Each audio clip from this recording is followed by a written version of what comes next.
It's time for Logan High School Sports, a presentation of KVNU, 610 AM and 102.1 FM and CashValleyDaily.com. Brought to you by Advanced Heating and Air Conditioning, DD Auto and Salvage, Old Grist Mill, Preston Watts Collision and Glass, Adams Wealth Advisors, State Farm Agent Lana Powell, Cache Valley Auto Care, Cache Valley Daily, Young Toyota and Young Honda, Napa Auto Parts, Les Olson IT, The Logo Shop, and Planet Fitness. Now, it's time for the Logan Grizzlies on KVNU.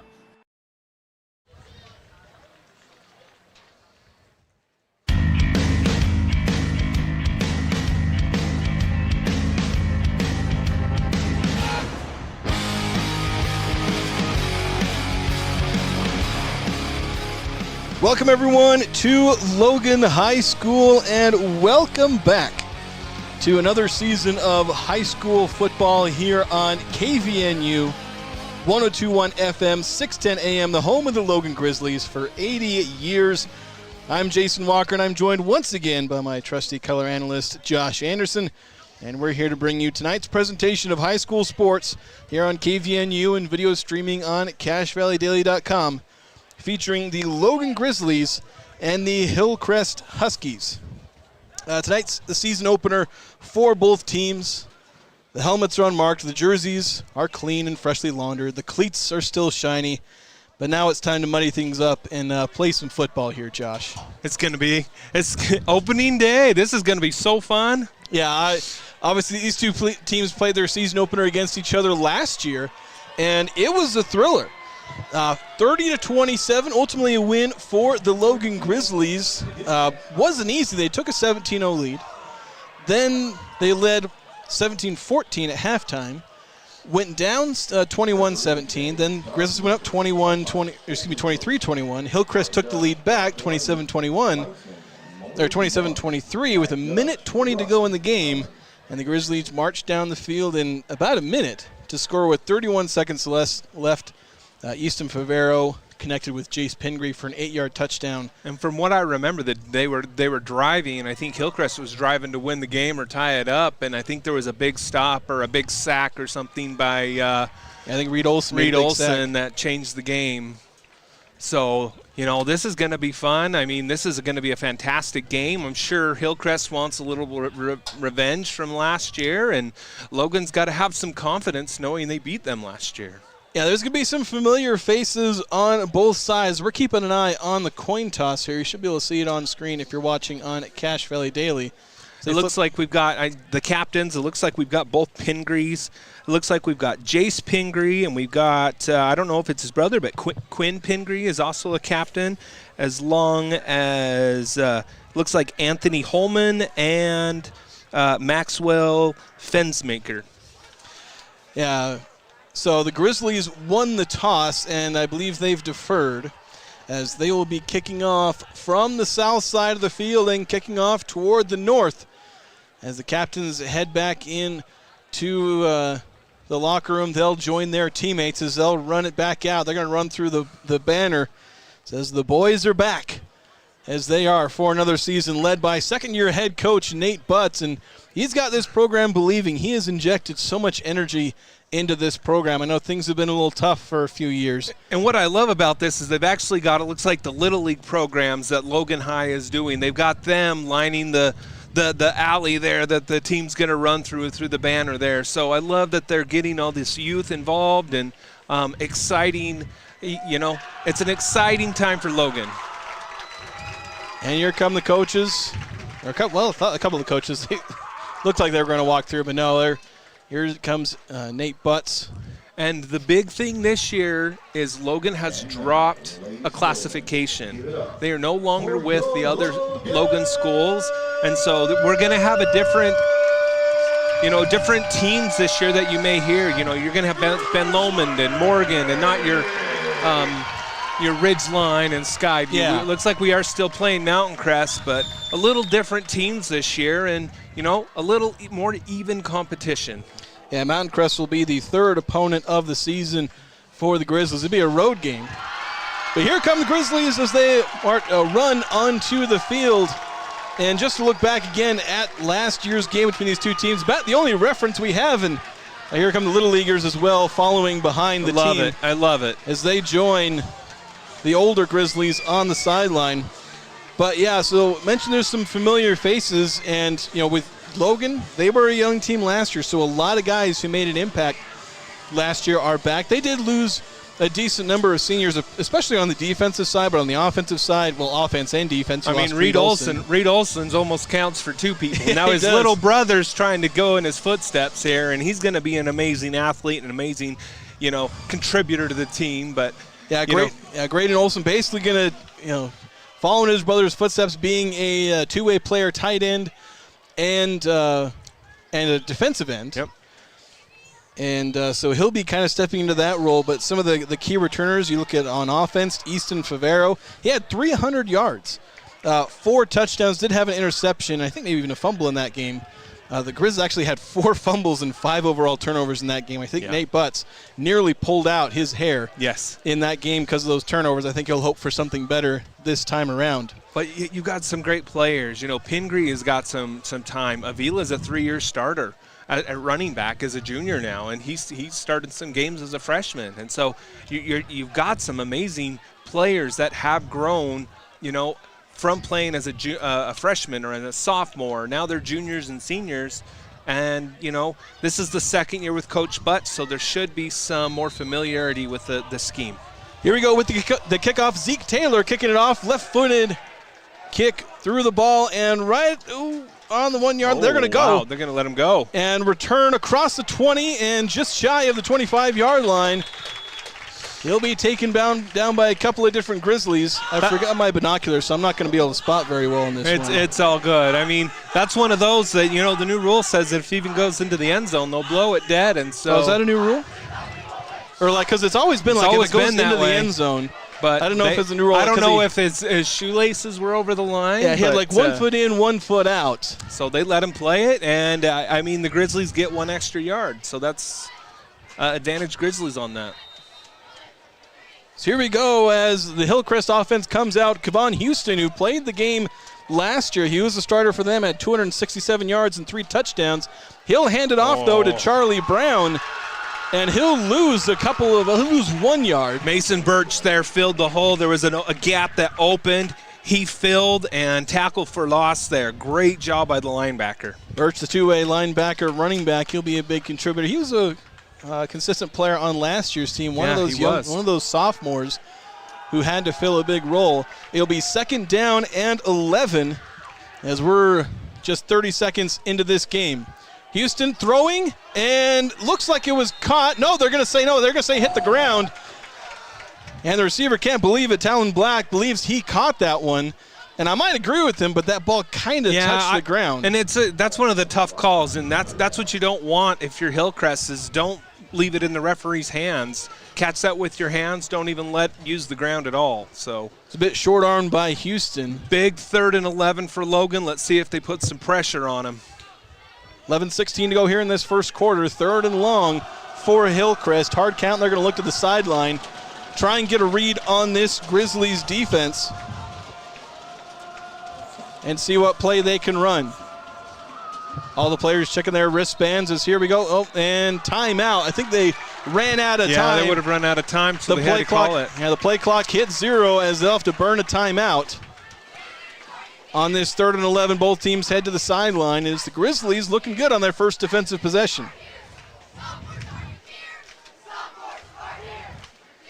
His last game, a lot of good performers by both sides. I mentioned Houston. He had 9 rushes for 61 yards in addition to his 267 yards passing. I mentioned Charlie Brown, the running back. He wasn't the main returner, or excuse me, the main running back, but he did have 6 carries for 61 yards. That's about half his production last year as a 3rd-string running back. And then Christian Sellis, 4 receptions, 94 yards as he's returned. He's number 9. I believe he's at the bottom of your screen there, standing right on about the 21-yard line. If you're Olsen, that's who I'm looking at right here. They do have a back to chip him. Rolling out to the right is Houston. He steps into the pocket, tries to escape, running into his own lineman, and then just chucks it. I don't know if that counts as a fumble. They're leaving it as a fumble. And no, the official comes in late, calling that incomplete. Yeah. And unfortunately, I believe that is the correct call as he very much threw that forward. I do agree. Well, what happened here is, they did go to Olsen's side, but what I loved is Olsen set the edge. A defensive end should do that. Even though they had a running back to try to chip him, he was able to turn the cornerback in where the rest of the team was able to rally and make a tackle. So I'm giving a big shout out to Graydon Olsen there for doing his job and forcing him inside. Hillcrest is lined up in an offensive formation, but I half expect this to be a punt anyway. Kevon Houston in the backfield. He's about 7 yards deep as the quarterback. And here it is. There's the kick, and that one went about 15 yards and then out of bounds. It'll be on the Hillcrest side of the field, or the 43-yard line. The plus 43 for the Grizzlies, and that's where I'm rusty this season. That's where they will start. And you don't get a lot of live reps with special teams in the preseason. I mean, I guess in camp and other things, and so there's going to be some quirks with that. And you just saw that right there with Hillcrest. They lined up in a different formation. Logan didn't look. They struggled to adjust a little bit, and so I do think you'll see something different. But even with the confusion, totally shanked that punt, and Logan definitely will take advantage of that. Grizzlies going 5 wideouts. You got Graydon Olsen as the tight end, split wide and trips to the left. Bottom of your screen, Favero looks immediately to Olsen, catches it. He's got 2 good blockers bowling his way through the defense, and he's going to gain 15 yards on the first play of the season from scrimmage for the Grizzlies. Oh, man, did he just bully that corner, number 10 on Hillcrest, Braden Wetzel. Like, he just said, come here, and he did a Gronk stiff arm and shoved him down. Beautiful play, first down by Olsen. Love getting the ball into your teammate. Your Favero with 2 running backs next to me, hands off one of them, Mason Birch, trying to get back to the line of scrimmage, and he will just barely do that. It'll be a gain of nothing on 1st and 10 there from the 28-yard line. Yeah, different type of play. He with that, he did a cross. He's lined up on the left, took the handoff, went to the right, didn't really have a hole, so he had to stretch it. At least he got back to the line of scrimmage. So the Grizzlies going 5 wide, although trips kind of just off the right side of the offensive line, so his trip split fairly narrow. You've got man coverage on this left side, though. They are. Favero back to pass, looking to his right. Oh, he thought about throwing deep. Now he's going to scramble. Still looking to throw, though. He's got a couple of options. Now he's going to tuck it, and he's going to take a bit of a hit, but I think he'll gain about 3. I think they're going to get him to the 25-yard line. Yeah, they'll mark him at the 25. That'll make it 3rd and give him about 6.5. The whole playbook's open right here because this may be a little too long for a field goal. Yeah, so if they get 3 or 4, they may go for it on 4th down, or they may be in field goal range. So the playbook's all open right now. You can run it, pass it, whatever you need to do. Very much 4-down territory for the Grizzlies. You could very well see them run it. I believe Birch is standing behind Favero in the shotgun. So we can get a handoff. You got 2 wide receivers to the right. Graydon Olsen in at tight end. They run to the left side. Birch manages to break a couple of tackles, and he will get a first down by a couple of yards. He fought for that one. They're going to get it to the 18-yard line, which should be a first down. That's bang on what they needed. The referee from across the field was signaling it's a first down. He knew they had to get it to the 18. He marked it exactly there. And that's a play there where you love how, Raiden was able to get a lot of, carries last year. And you saw that he knew what yardage he had to get to when he got it. Great job. So Birch lining up once again now to the right side of Favero. 4 wide receivers, 2 split to either side. Back to pass, throws short, caught. Gaining a few extra yards. That's Jace Pingree. Yeah. As he gains, they'll give him 8. As they get him to, I guess 7. What I love there is you saw a little bit of the arm strength compared to last year of Favero. He did zip it in there a little bit, and so love seeing that. Great clean route by Jace Pingree, and was able to get what he was able to get and get down. Bit of a jumbo formation from the shotgun. Graydon Olsen to Favero's. We got left. A wishbone. Yeah, wishbone in the shotgun. Handoff to Birch as he dives right up the middle.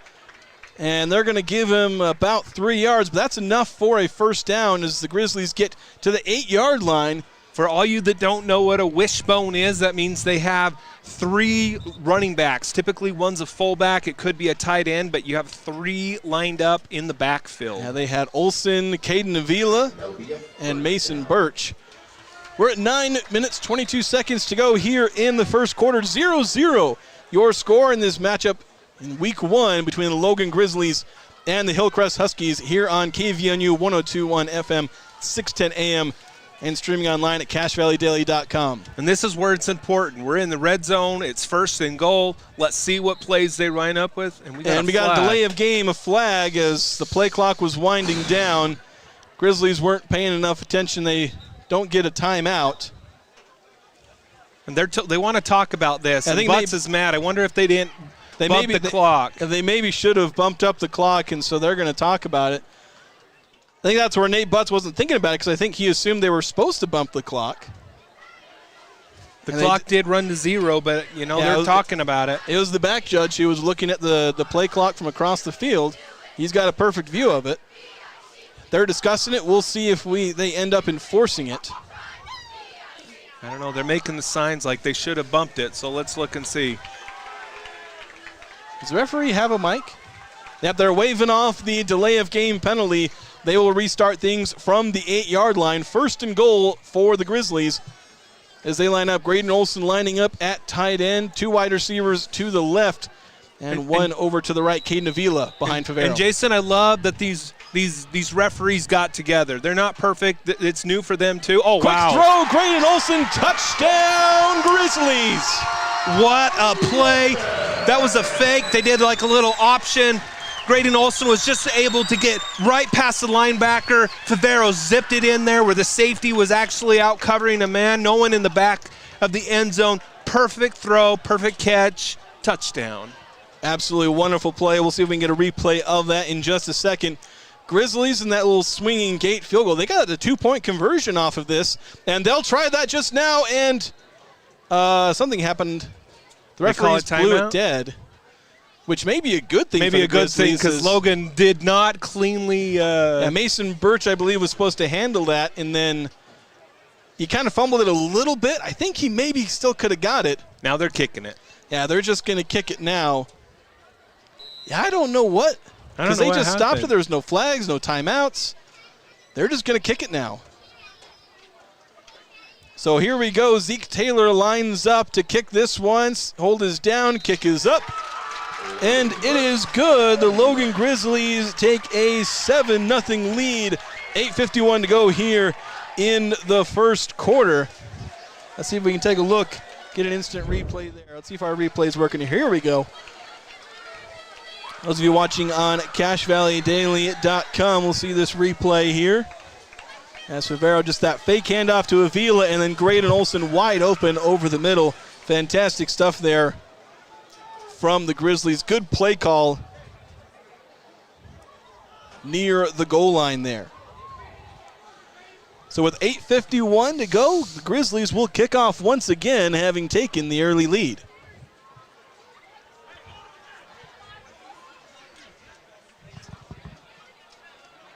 I believe that's we'll try and give you some score updates from around Region 11. A lot of teams in action. Ridgeland's got a big matchup against Morgan. Green Canyon's down in Provo. Mountain Crest down at East. As Zeke Taylor, he's going to kick it. Puts his foot through it. This one will get inside the 5, and then it'll get into the end zone. Hillcrest will let it go there, and so it'll be a touchback. Great job, Zeke Taylor. He looks like that leg's got a little more strength this year, too. He's kicking those almost to the goal line, and that one actually went past. His field goals look like they got a little more distance, the extra points, so they could really use him this year, and I'm excited to have him.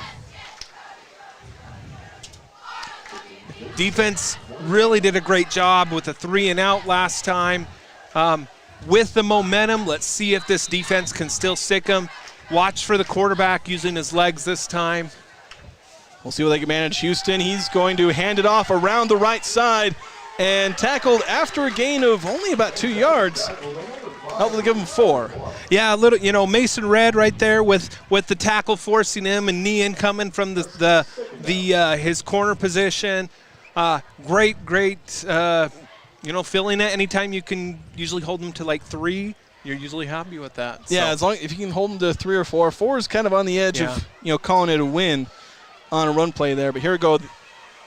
Hillcrest dropping back to pass is Kevon Houston. He's got a man chasing him and throws it over the middle, wide open, making a man miss, trying to win a foot race to break past the defense. He will eventually be caught, but not before gaining a big chunk of yards all the way down to the Grizzlies' 38-yard line. Yeah, and that may have been a missed coverage or something. One more second, if they would have been in coverage, that would have been a sack, right? But he found the open man, scrambling a little bit. Middle of the field. I mean, you'd wish, I'd love to see what happened, who missed that coverage, but, credit to Hillcrest for finding the open man.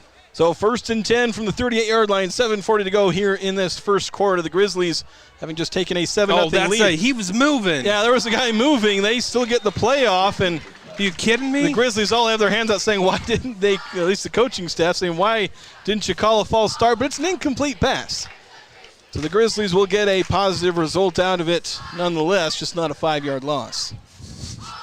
I don't know how you missed It's week 1 for the referees. I mean, the guy's right next to the referee right there. The sun's in his eyes. We'll give him a break. That could have been. It's like I said, it's week 1 for the referees too. We'll give them that. We'll give them that one. We'll take that. At least there was no gain on the play. 5 wide outs, Kevon Houston alone, and he's going to get chased immediately, trying to find a man tipped, and that might have been intercepted. They're calling that an interception. Intercepted a tip, and then caught out of the air by Connor Chelsea, the junior defensive lineman. The Grizzlies force a turnover. What a play. They never gave up on that play. 2 people, 2 defensive linemen and the linebacker really putting pressure, tipping it, doing the tip drill. Connor Chelsea coming down with that interception on the sideline, getting a foot in. Amazing play by the defense and not giving up on it. Try and show that replay just again. It begins at the very beginning. Connor Chelsea getting to take a seat. I don't know if that's a turnover chair. So he gets to take a seat and it forces that turnover. I love it. Let's take another look at that replay on CashValleyDaily.com. Yeah, it tipped. I was trying to see who tipped it, but it's hard. The sunlight is really harsh on our cameras there on that far sideline. We got to wait for the sun to set here. But the Grizzlies take over on their own 40-yard line, 7:23 to go. And this is when you go big. You find that man-to-man, see if you can outrun him, and let's go deep. Oh, this is a free play, should be. Favero back to pass. Looking as one man chasing him, throws off his back foot, jump ball. Ooh, that one was nearly intercepted itself. Where's the flag? I thought they jumped offside. Oh, they jump offside, they blow it dead. Oh. Because that's the rule in high school. Yep. In NFL and in college, they let it go and they just throw a flag. I guess they just didn't feel like. I think they missed that one too then, but I still like the play call. They tried to go deep. They tried to choose the momentum against them. So still love the play call. Yeah, it's good to go aggressive. Just didn't quite work out. The first man wasn't open, and they had to improvise. Favero now, bit of an option pass there. Throws it to Birch. Swing route for the running back, and he's going to gain about 8 yards off the reception. And it's got to be a backwards pass right there. It may have been backwards. It may have been a pass technically. That's up to the stat keepers. I'm going off what the Grizzlies have for stats. Yeah, 3rd and 2. Yeah, that's what we care. I'm piggybacking off the in-game stats that they have. 6:44 to go here in the first quarter. Grizzlies lead 7-0 and 3rd and 2. And Mason Birch breaks one up the middle, trying to beat the last of the defense, but they will catch him just before he breaks it free. But he'll get down to the 30-yard line. And what I love what Birch did, he found a hole, went north and south, and just tried to put on the Jets. Was able to get 20-plus yards on that. Amazing job by Birch, just going north and south. A lot of times people want to juke and go fancy. He just went straight forward. Quick play for the Grizzlies, so they blow it dead, and it's either a false start or an offside. I was just barely looking up as they started the play. We'll see. They tried to hurry, so it could be. Let's look and Wonder see. if not everybody was set. That may be the thing. Of course, the Huskies got away with that, but the Grizzlies may not have just gotten away with it. It's illegal substitution on the defense, which I guess they 12 men, that's probably why they did it. Yeah, 12 men on the field, illegal substitution. So it'll be Favero found that, went to the hurry up, and Yeah, they got the extra 5, 1st and 5. Yeah, 1st and 5 from the 25-yard line. 3 wide receivers split to the left. Graydon Olson, the innermost among them at tight end. Caden Avila standing next to Favero. Fake handoff to him. Throw to Pingree behind the line of scrimmage. And then I think everyone on the Logan Grizzlies sideline, I think, wanted a face mask call. But Pingree will gain 5 yards, exactly enough for a first down. It'll be 1st and 10 for the Grizzlies from the 20. And I'm loving the play calling. Right now you're getting your athletes the ball. You know, it's like get it into Pingree's hand. He's got that jukiness and that speed that he can make something happen. 5 wide outs. 3 split to the right. Favero back to pass. Over the middle. Has his man caught. Big hit. Hangs onto it. Touchdown, Grizzlies. Caden Nean right there with the touchdown. Right up the middle. Took a big hit. Still came down with it. Great job. I do want to credit the Hillcrest player for not making an illegal hit to the head or the side. So great job there. Beautiful throw. I mean, perfect throw right there to Caden Nean. Great job. Let's take another look at that one. I may have to we're going to cut back before we watch the replay. We got to watch this PAT here. As Grizzlies once again, and they throw it high. That may have been deliberate, but it's not going to go very well for them. Falling on, now it doesn't matter who actually got it. PAT is no good. It'll remain 13-0 for the Grizzlies with 5:34 to go here. Let's take another look at that play, that reception from Nean. Again, the 20-yard pass from Favero right over the middle, put on a dot, and then held on to by Nean. As you watch this drop back, just amazing. That's where you see the progression from Favero from that first year to the second year as a starter, the junior now. Spreading the ball around, finding his receivers, and doing a great job as the Grizzlies take a 2-score lead. Reminder, we'll have our Old Grist Mill bread and butter play of the game. We'll announce that at the end of the game. Old Grist Mill has locations in Smithfield, Logan, and South Logan. Have you tried the fantastic breakfast sandwiches at the South Logan and Smithfield locations? You'll definitely love it if you go ahead and try it out. Again, they sponsor our bread and butter play of the game. We've got 2 pretty good candidates, I think, so far. Yeah. As the Grizzlies, they found a hole right up the middle, right over the linebackers. Hillcrest making, they had to, I think, bring somebody in. They moved somebody from the back up to the front and bring someone in off the sideline to return and back. Wonder if they're expecting trickery here. No trickery there as Zeke Taylor puts his foot through it, and it goes 7 yards deep into the end zone. It'll be a touchback, and Hillcrest will take over on the 20-yard line. Let's take a look at the scoreboard right now. We've got Mountain Crest up 2-0 with 3:30 in the first. You got a safety. We've got Provo up 7-0 over Green Canyon with 6:04 in the first. Skyview is up 7-0 with 8:07 in the first, and Ridgeline is up 7-0 with 6:38 in the first. So there are our scores from around the valley and also outside of it, as a few of those teams are outside the valley.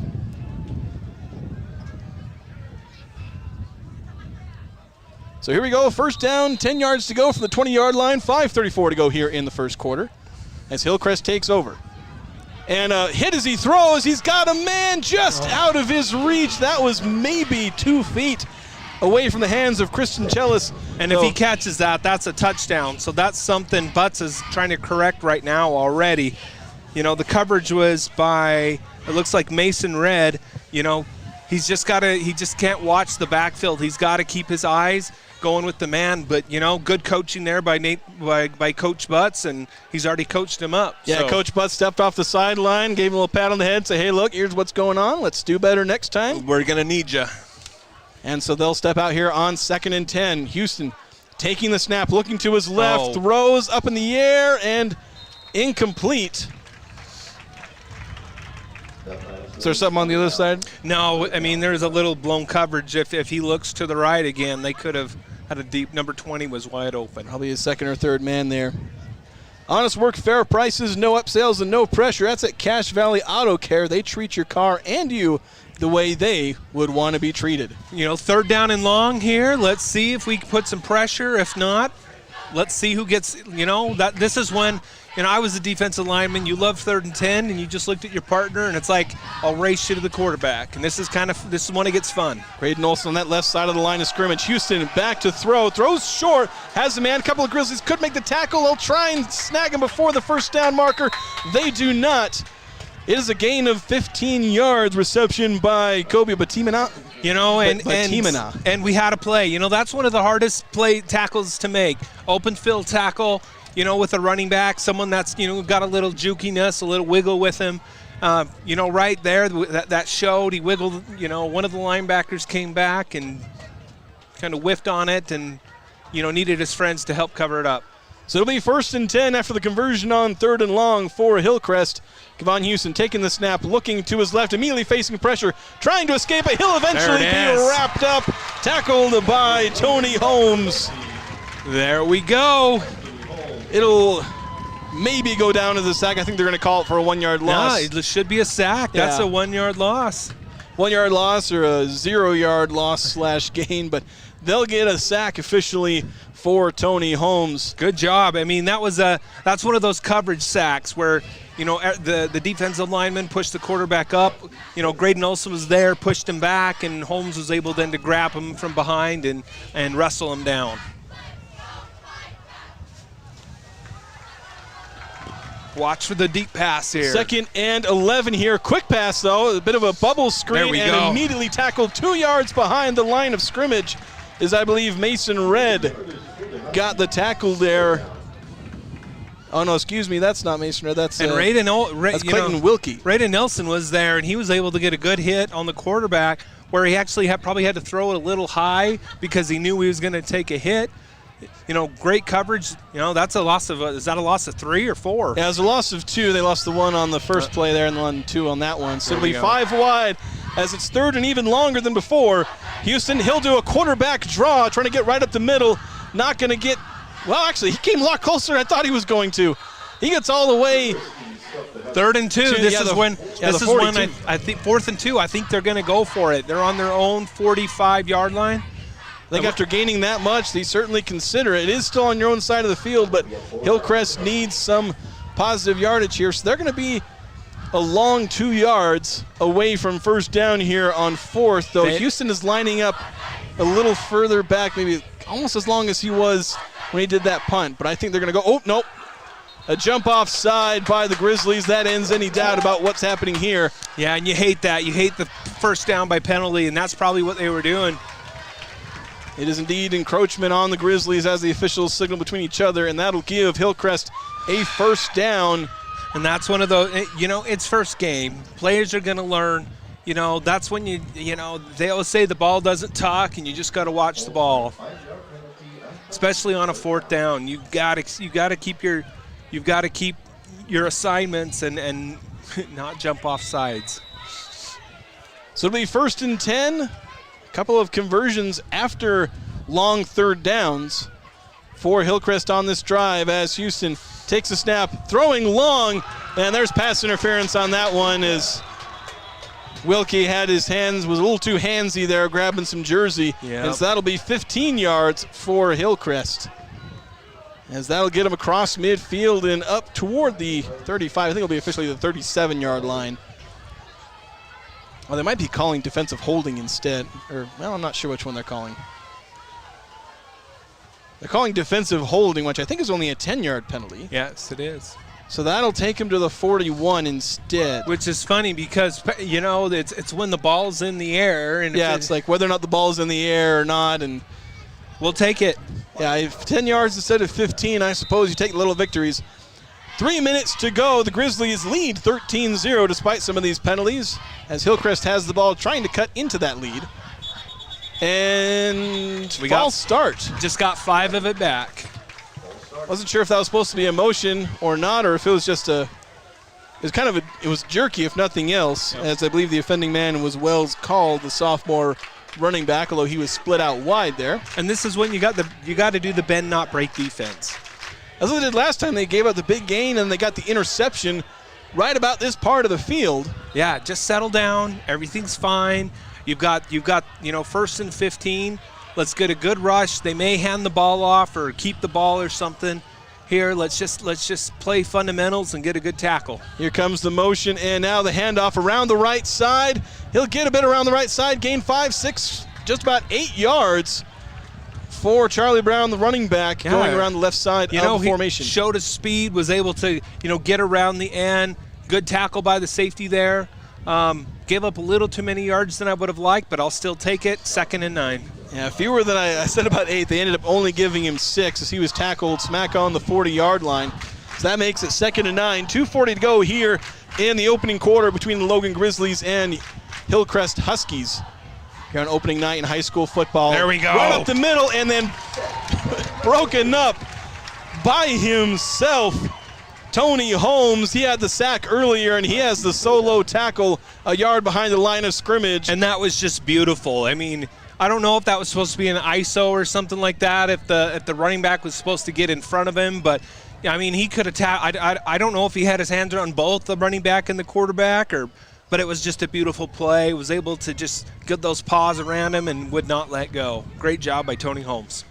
3rd and 10. We've had 2 previous 3rd down and 10 or more to go, and Hillcrest eventually converted after both of those scenarios.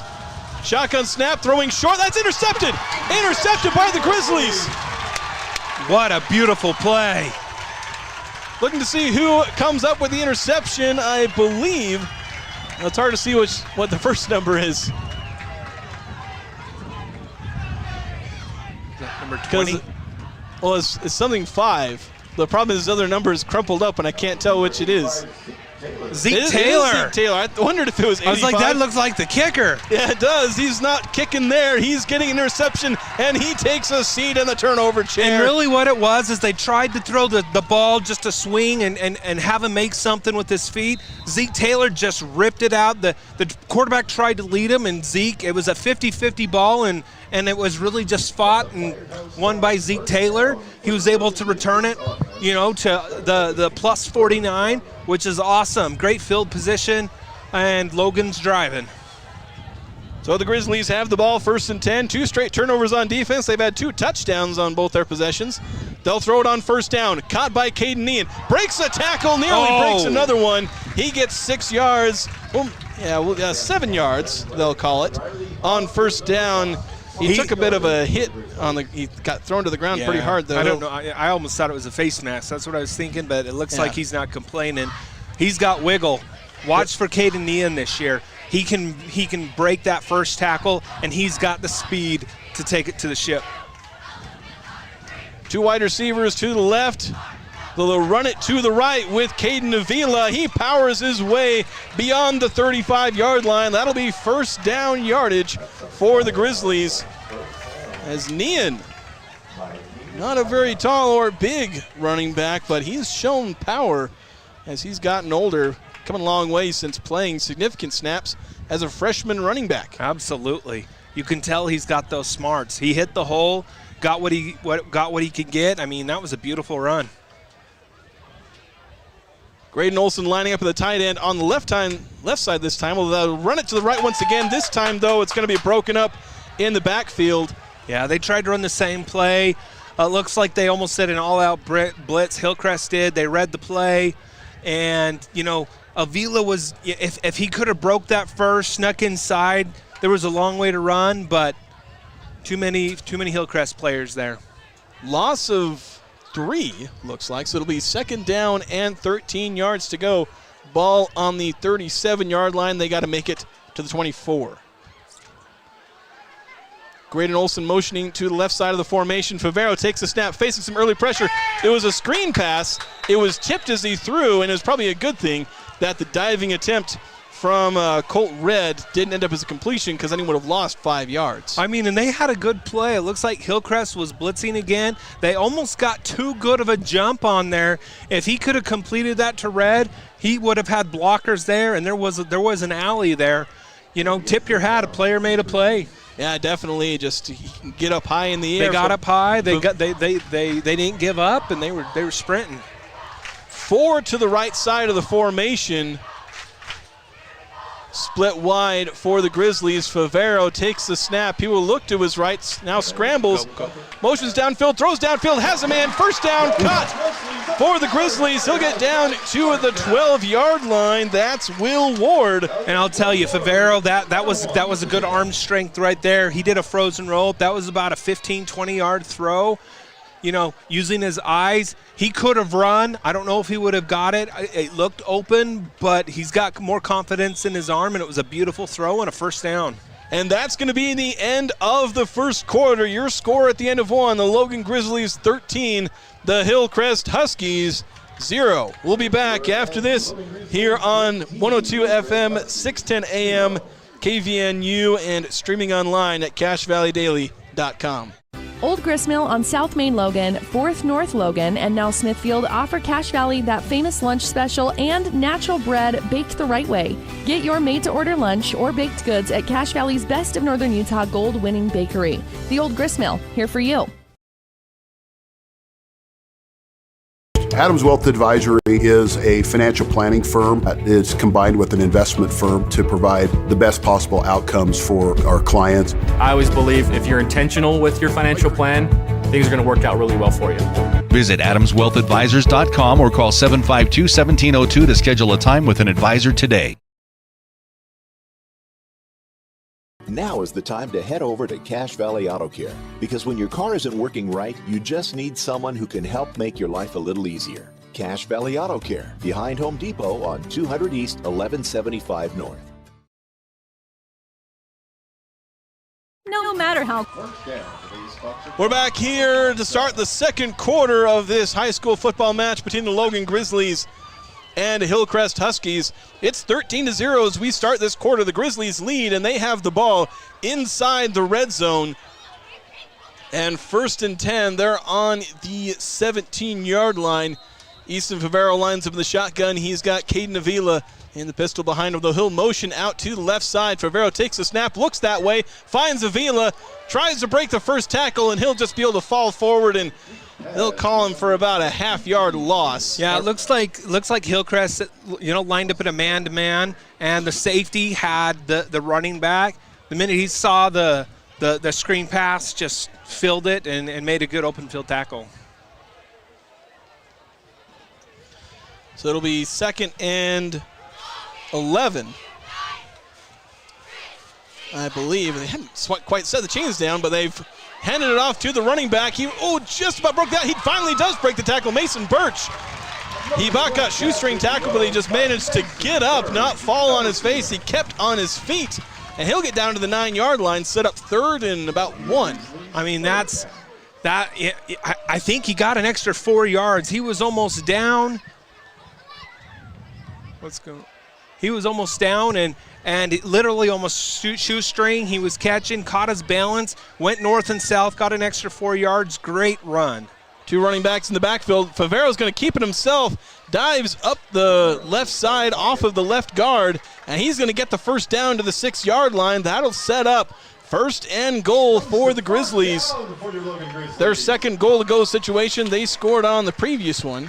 Yeah, they went right behind Pawnee. Number 56. I can't say his first name. Forgive me. Max Fenstermaker? That's 56. Favero takes the snap from the shotgun, throws over the middle, and Pingree gets the touchdown. He faked the cut inside, then cuts back to the outside. A classic goal-around route. And the Grizzlies will go up by 3 touchdowns over the Huskies. One thing you can see this year is the accuracy of Favero. He is really putting those balls where his players can catch it. It's just impressive how accurate he is. That's his 3rd passing touchdown on the day. And the Grizzlies line up. No swinging gate here. They're just going to kick the PAT. Zeke Taylor puts it right through the uprights, and that'll make it 20-0. 10:28 to go here in the second quarter, and the Grizzlies take a commanding lead. Though I should remind everyone that the Grizzlies had a 17-0 lead in the game last year, and things went south. Of course, in that game, they were committing turnovers left and right. In this game, they're getting them left and right. Do we have any further score updates? Yeah, it looks like Bear River is up is down 16-7 against Cedar, who will play later this year. Yeah, they'll be hosting them here at Logan High School. Yeah, and Provo is up 14-0 now on Green Canyon. Still 14-6. Skyview is up on Salem Hills. And end of the first, Mountain Crest is still up 2-0 on East.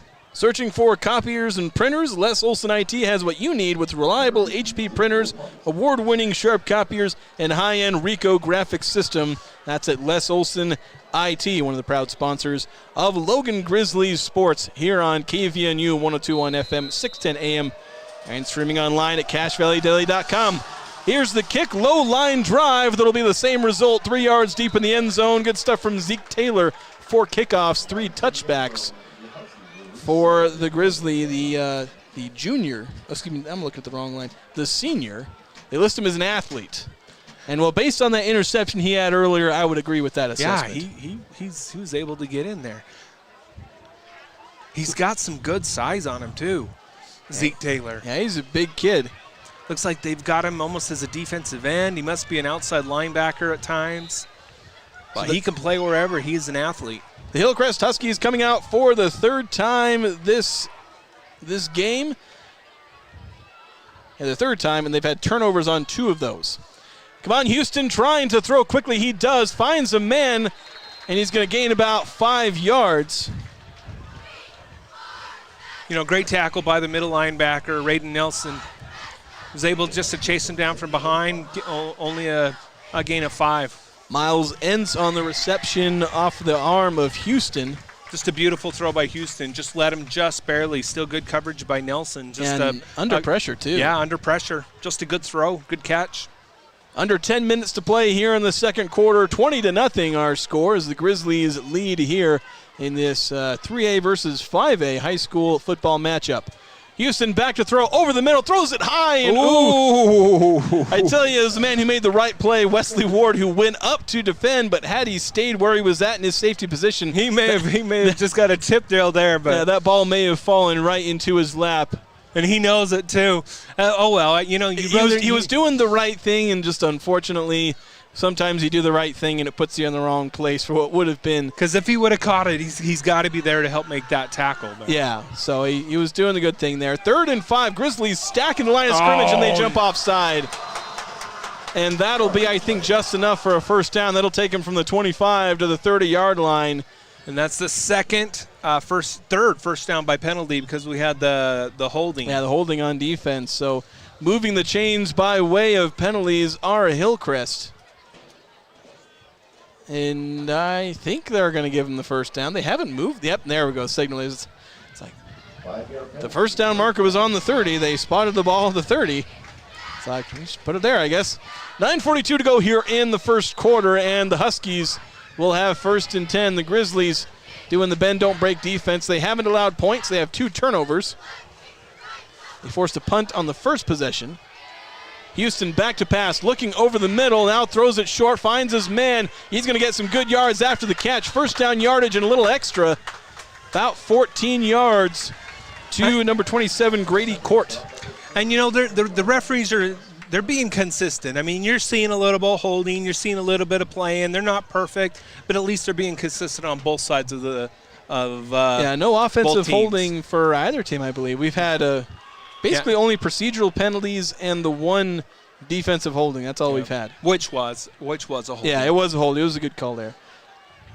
From the shotgun, here's Kevon Houston taking the snap. Now just taking the snap. He'll fake the handoff. No, he does hand it off. He faked me out looked like he was going to pull last second there, but he hands it off to Charlie Brown there, and he'll gain 3 yards. As the wind picks up, hopefully you're not catching too much of it in our mics here. 9 minutes to play here in the second quarter. Dominant lead for the Grizzlies, but the Huskies have driven the ball pretty well their last couple of drives. It just keeps ending in turnovers. They're getting some yardage on their handoffs now, and I think you're going to start seeing them just keep running the ball. Houston looking left, throws and through the hands of a defender, nearly picked off for a third time. That would have been his second? That's number 10, Mason Red there. No, that would have been his first. That would have been his first. The 2 interceptions have come from Connor Chelsea and Zeke Taylor, but it hit both of his hands. Yeah, it was still a tough catch, but he's probably thinking he should have got it. It went through about the first joints of his fingers. So that's unless he's Odell Beckham, I don't know if he was going to catch that one. Yeah, true. So 3rd down and long. The Huskies have specialized in converting long 3rd downs in a variety of ways. They've run QB draws, long passes, short passes. We'll see what they've got drawn up here. 5 wide receivers. Houston back to throw. Throws long, and there's holding, and it's incomplete, but there was a hold by the Grizzlies, and so that'll be a 1st down.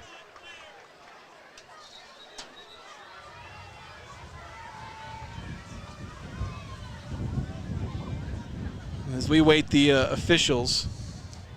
And you hate that. That's another 1st down by penalty. Yeah, by penalty, and it was because he held him because they couldn't quite keep up on the deep pass. I mean, technically, if he would have caught it, the 15 yards is still better, so we'll take it. I think they still only ended up giving him 10 yards because it was a hold before the throw. And maybe there was that trip before, maybe on the other line. Maybe that's when they called it on instead of the pass interference. Yes. Which they probably should have called pass interference again. Yeah, something like that. Again, I don't know the nuances. We'll take it. I'll defer to the referees on the nuances of those calls. 5 wideouts once again, but this time it's thrown short and getting some yards after the catch. Up the right sideline, he may go all the way, and he will. Touchdown for the Hillcrest Huskies. Grady Court getting the touchdown there, taking it basically at the line of scrimmage. Yeah, Grady Court. 43 yards. They just caught him in stride. He had his he just went on a little out. Perfect stride, was able just to use his speed and go up the sideline. That's the first score of the game for the Huskies, as they managed to get on the board, and they'll look for the PAT here to try and make this one 20-7. Well, the Grizzlies still hold a 2-touchdown lead regardless. So you wait the snap, the hold, the kick. I think they might have almost got a hand on it, but it goes through the uprights anyway. And so that'll make it 20-7. The Huskies getting their first score with 8:22 to go here in the second quarter. That makes our score 20-7. Adams Wealth Advisors wants to understand your family, job, hobbies, and goals, and earning your financial trust. Visit AdamsWealthAdvisors.com to schedule time with an advisor today. Adams Wealth Advisors, or video experience here on Cache Valley Daily. Those of you watching on CacheValleyDaily.com, the experience is powered by Adams Wealth Advisors. So the Grizzlies will receive for the first time in this game on a kickoff, as they'll take over in that fashion for the first time in this game. Looking at some stats, the Grizzlies have gained 151 yards. They've run slightly more than they've passed. That might be Hillcrest who's done that. I might be looking at Hillcrest's yards.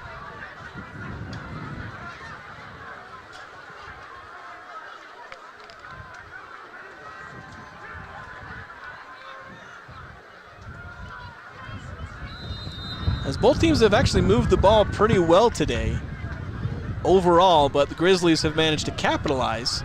Hillcrest has largely turned it over.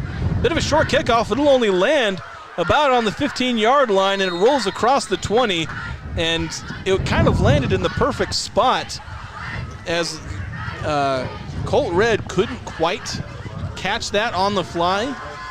The good thing is he jumped on it, though. Yeah, he jumped on it. They found the hole around like the 22-yard line where it's just right behind the wedge. When the wedge tries to come together, Colt was running up as fast as he could. Fingertips still didn't catch it, but was able to get on top of it, which is what he did a good job of getting on top of it and living another day. If he caught it, would have been like, I forget the name of the running back who caught the immaculate reception. Franco Harris. Yeah, Franco Harris, that's right. The immaculate reception. That's what it could have been. That's what it would have looked like. It wouldn't have been quite as spectacular in terms of situation and importance, but visually it was similar. Favero, quick throw, finds He might be Caden gone. Neon, and he might go all the way. He's got one man to beat. Oh, he just grabs the shoulder pad. There is another man. He got slowed down slightly. Stiff arms. Caden Neon goes all the way. 79 yards. What is that? 79 yards for Caden Neon. He goes the distance. And that's where you see the speed of Neon. He was able to juke one person, was able just to kind of give him a little shimmy and then just use the speed to get it. But he probably could have been tackled twice, but that's just the elusiveness of Caden Neon, and he used that speed to get the 79 yards. Great play by Neon, great play by Butts, just giving him a chance to make a play, and he did. 8:04 to go here in the second quarter as the Grizzlies respond to the first touchdown allowed by immediately scoring on the first play from scrimmage on their second drive. We have a brief pause. The referees blew the whistle. I'm wondering what the issue is here. A reminder, at Advanced Heating and Air Conditioning, you can schedule your service call on their website, advancedheatingac.com. Oh, we have a clock malfunction now. 68 minutes left in the quarter. That's a lot. That is a lot. There we go. They took the 6 out. Kick is up, and there should be a running into the kicker penalty. They did not call it, though. So the Grizzlies will go up 27-20. With 8:04 to go here in the first quarter.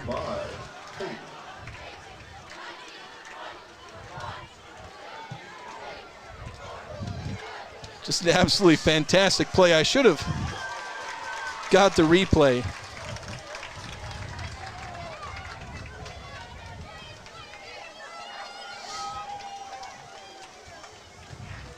But it's been a big game for the Grizzlies so far. And that's a great way to respond. You know, yeah, sure, they gave up some points. They gave up a big play, maybe missed a tackle there. But, you know, Logan said, it's okay, let's just rally around it. You know, let's go to some of our athletes here. Let's let them try to make a play. You know, first play, 79 yards. Great play by Neon. Here comes the kickoff for the Grizzlies.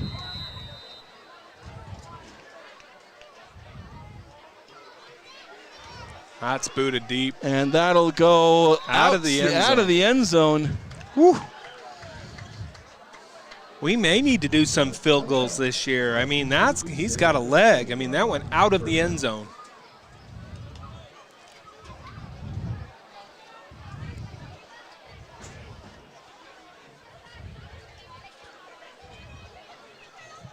The 1st and 10 for Hillcrest.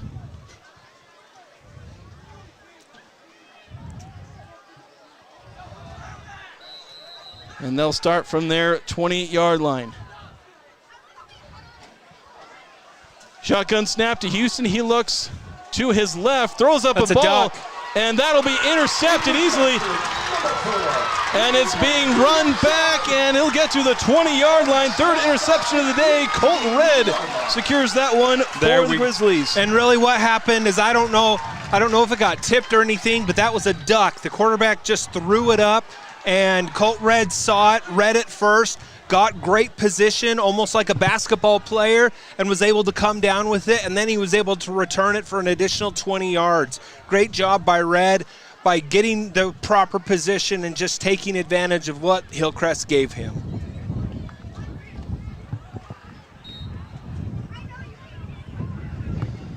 So the Grizzlies will march out onto offense. Their best starting field position of the day on the 20-yard line.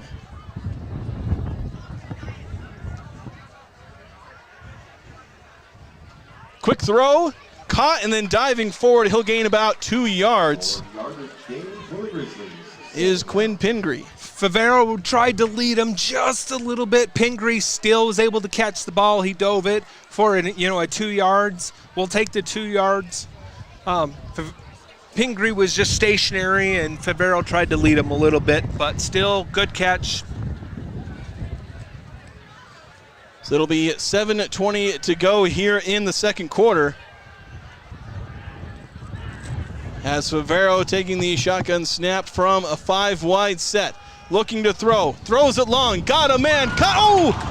Popped out of his hands, and that man. Oh my gosh. I don't know if that necessarily hit the ground, as the defensive back was playing a tip drill with himself. And he probably should have caught it.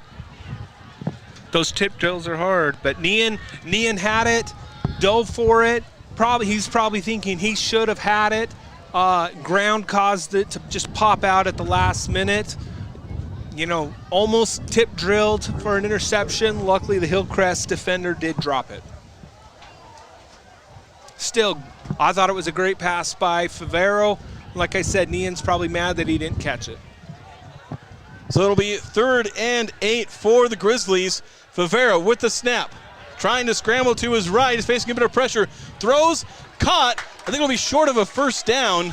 Ooh, that may be. He may have got it. I think it may be on. Great It'll be spot. a first down. Good route running there to make sure he gets to the first down line. That's Will Ward, and that gets the first down yardage. And that's one of those I don't have to throw out Josh's pet peeves already. On 3rd down, they actually went to the sticks and caught the ball. Beautiful job by Will Ward. That's probably good coaching by Coach Butts right there. 6:40 to go here in the second quarter. Favero taking the snap, looking right, throwing, and caught. Just dropped at the last second. Graydon Olson had it. He had a man all over him, but great placement there by Favero to give Olson a chance, but I think the defender might have poked his hand in the last I think second. the defender did it. Poked it in there a little bit. Olson's probably still thinking he should have caught that because it was a beautiful throw by Favero. Give credit to the defender there by just poking it out at the last minute.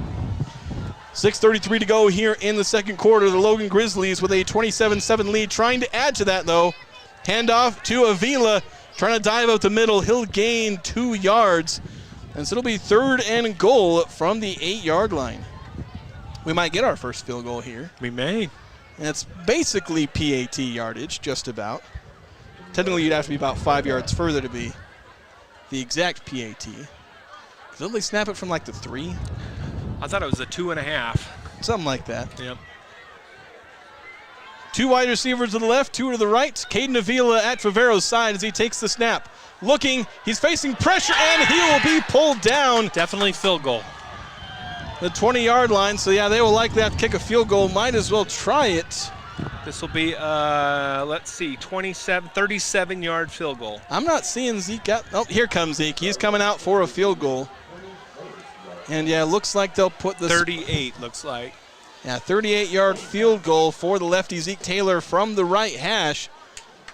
He'll try and give the Grizzlies 30 points. That would match their game total from last year against the Huskies. We'll see if he makes it. Kick is up. We'll see if it goes through. It looks like it was wide left. Left a little bit. He had the distance, though. Yeah, definitely had the distance. Probably could have got 10 more yards on that distance, which you like to see. You got to give him those game reps, though. Just pushed it a little left. We'll see him hit one of those this season, I'm sure, as it looks like he's got range from probably 40 yards. Maybe give him a couple extra yards depending on conditions. Maybe 45 to win a game he probably could hit, but that might be it. Yeah, and in most situations, they'll probably keep him to 40 or in, or it depends if he keeps getting better, because we saw him progress through last season. Yeah, we did. Although I don't think he did much field goal kicking. He was largely kickoff. But he's worked on that leg and worked on his accuracy. But it's the first empty drive of the day for the Grizzlies. They still lead by 20 points here, 27-7. They've forced 3 straight turnovers on defense as Hillcrest trying. 3 out of the last 4 drives have been turnovers. This one caught over the middle and getting across the 50-yard line, and they'll wrestle him down, and they pulled the ball out last second, but the whistle had been blown about a second before. And I know the Grizzlies want to have that ball, but it's like right on the edge of No, it was a good play. They were pushing him back, but you got to give credit. They've been coached up to try to still strip the ball, was what you want to do. It's the correct call. Even though they did strip him out, I think the whistle had blown and they were pushing him back. So yeah, it's forward progress. You got to stop. You wish they could have had it, but it's still a long gain there, throwing to Christian Celis. Yeah, they found just the hole right above the middle linebacker. Snap through the hands of the quarterback. He's sprinting back to get it. He fumbles it. The Grizzlies can scoop and score if they get it. They eventually fall. They do pick it up. It's Zeke Taylor. The scramble for the ball, and Taylor has his second turnover on defense, and this time he takes it back himself. Hey, he just made it for his field goal by doing that. Now, that's one of the hardest play because you had two of the defensive linemen. You had Olsen tried to pick it up and go, but those balls bounced so funky, but he wasn't able to get it. But Zeke Taylor was able to just pin it down on the ground, grab it, and use his wills to get to the end zone. Amazing play. If you're Hillcrest, you've just got to dive on that ball and live. You can't just try to pick it up because it's hard to do that. Great job by Logan sprinting to get that ball. I mean, they had to almost do a 35-yard sprint down the field for that. That ball was snapped hard. But great job, Zeke Taylor, really making up for that little missed field goal. So hustling, and I love it. 4:41 to go here in the second quarter. They got to switch to the right ball, the PAT ball. Got to get the kicking ball.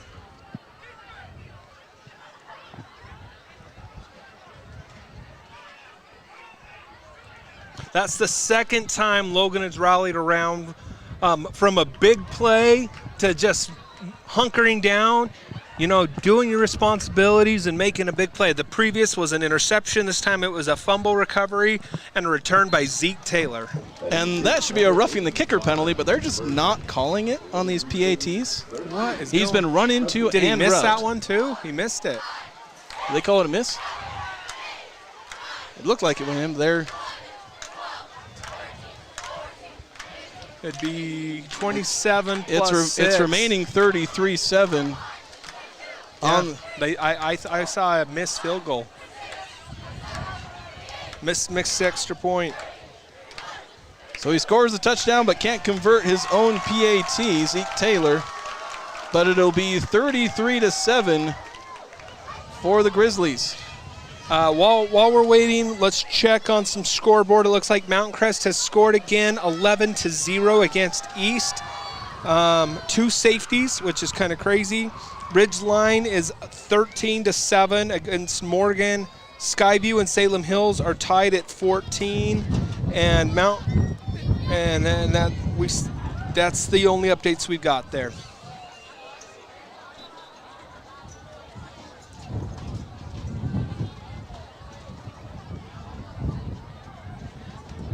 Again, we've got 4:41 to go here in our second quarter in this game, as the Grizzlies have a 33-7 lead.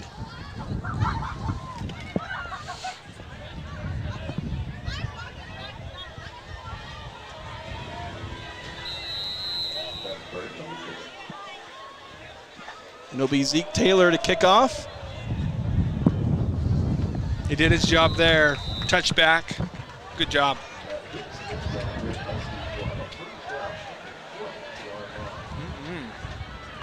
That wasn't Zeke Taylor. Or is it Mason Birch who came out there to kick? Mason Birch that came to kick off. Zeke Taylor looks like he got dinged up a little bit.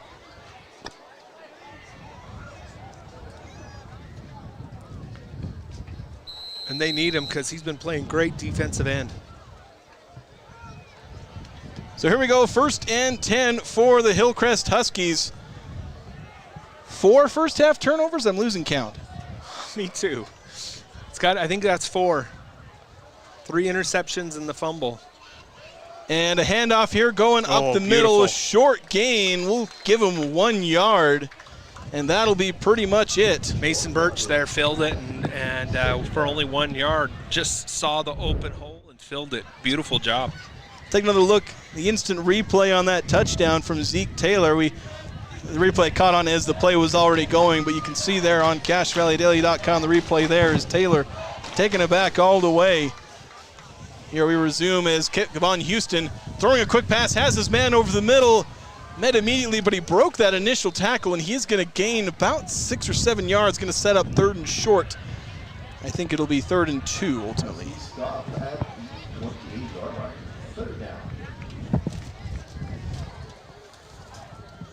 3:50 to go here in this second quarter.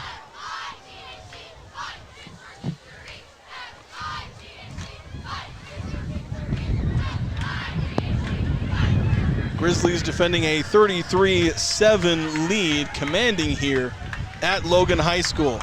5 wideouts for Hillcrest. Going to be another quick throw. This one through everybody. He had a couple of different potential targets there, but it falls to the turf, and it'll be 4th and 2. And we'll see what Hillcrest does. I don't know. I think you've got to kick this. I think they're going to kick it. They've basically got Kevon Houston as their punter.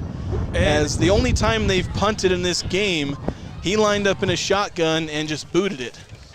And now, hopefully Logan learns here. They're going to do a hard count here, because they got a first down in the first quarter on this. And so if you're Logan, if you're coach, you're saying watch the ball, don't listen to it, watch the ball. They're stacking the line of scrimmage. We'll see if they jump. We don't even have anybody returning it. It's kind of crazy. And we have a timeout called by Hillcrest. We're basically saying kick it. They pretty much let the time run out on the play clock, just trying to get them to jump.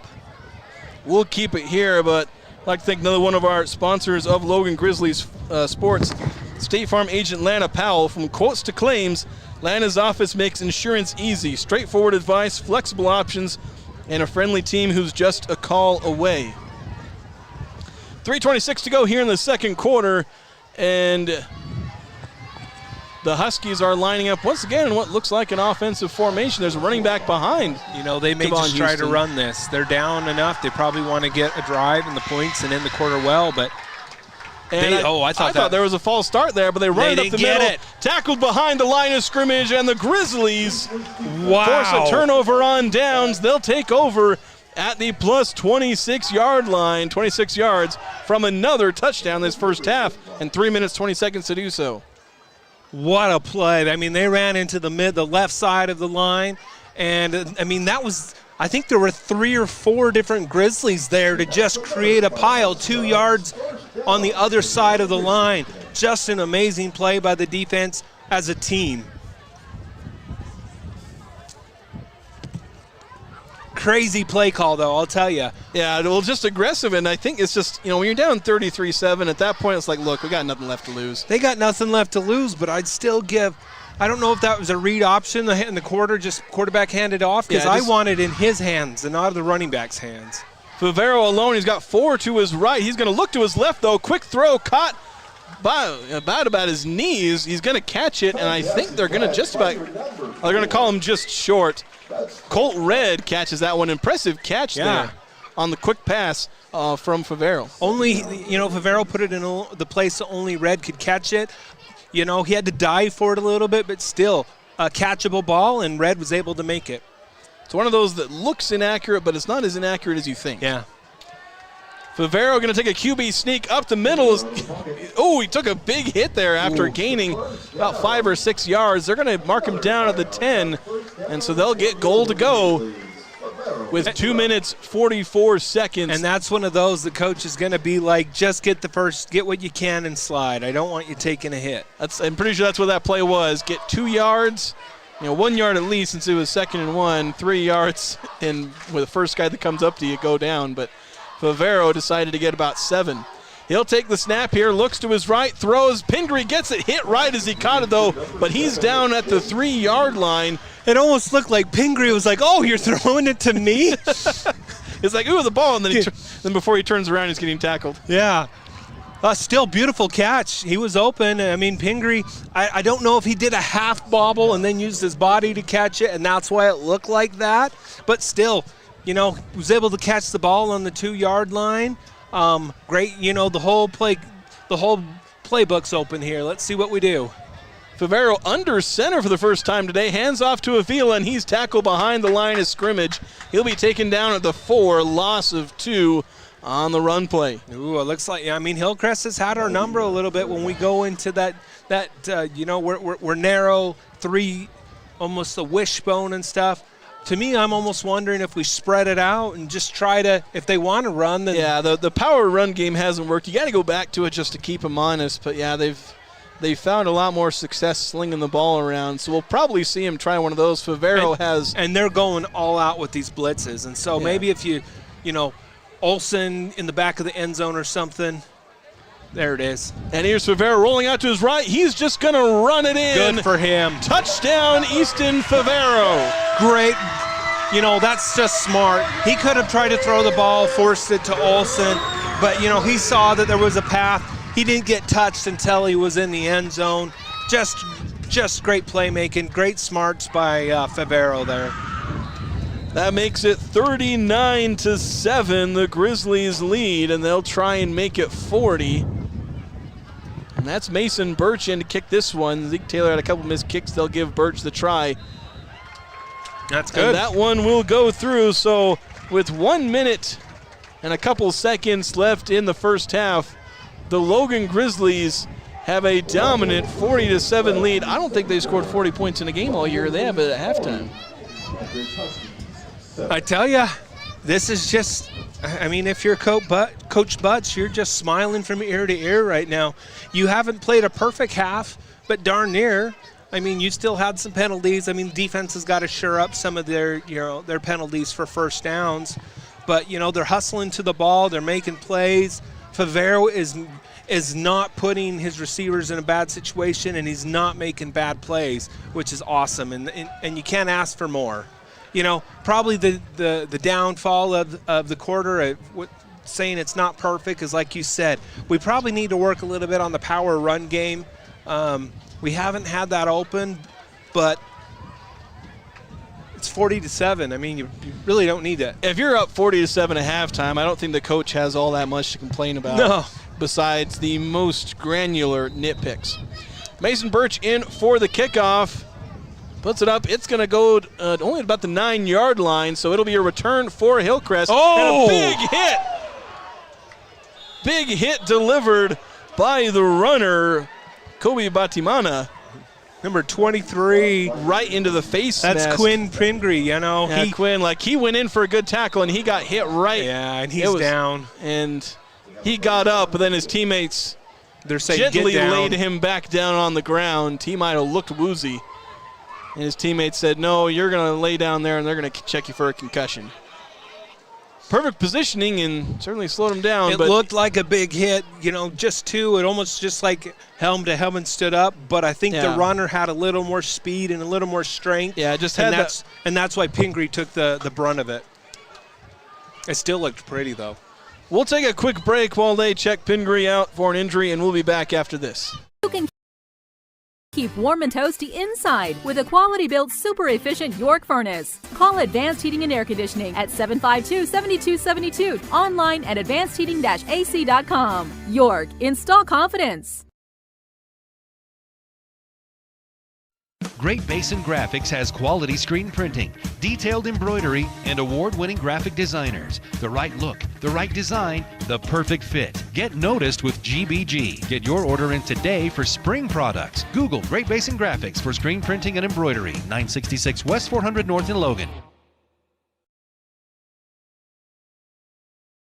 Express Auto and Tire carries used vehicles for every budget and financing to help every credit situation. Express has thousands of used tires in every size for about $30 per tire. Express Auto, 3200 North Main, North Logan.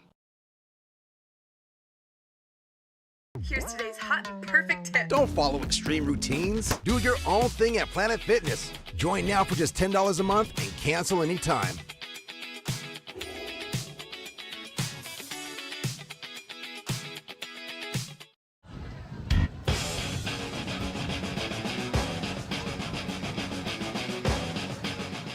Welcome back to Logan Grizzlies Sports. We resumed after Quinn Pingree got checked out for concussion, and Nate Butts had Quinn's helmet in his hands, so I unfortunately we'll probably not see Quinn again.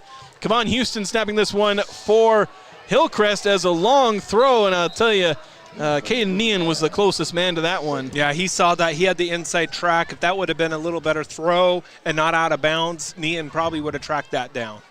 Would have been the 4th interception of the day for Houston. There's 4 turnovers overall. One of them's a fumble, 3 interceptions, although maybe I'm missing one. I was writing them down, and then I forgot to write one down, and now I've completely lost track at this point.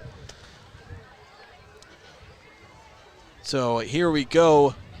49 seconds as Hillcrest trying to salvage something out of what's been a nightmare half for them. And if you're Logan, just don't give up points. Houston will do the quarterback run up the middle, finds a bit of a seam, now trying to break to the outside.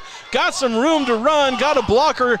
He might have almost stepped out of bounds, but he steps out of bounds 5 yards ahead of where I thought he might have, and the referee was right there, so he can see it better than I can. But it'll cross the 50-yard line, get to the 47, and that's 39 seconds to go. And so Hillcrest getting close to a range where they might be able to get points if they get another big play. Just bend, not break. 4 wide receivers, 3 are split to the right for Kevon Houston as he awaits the snap. Gets it, facing 2 rushers immediately. Now there's 3 guys chasing him down as he just has to run out of bounds 2 yards behind the line of scrimmage. Robs Zeke Taylor of a sack.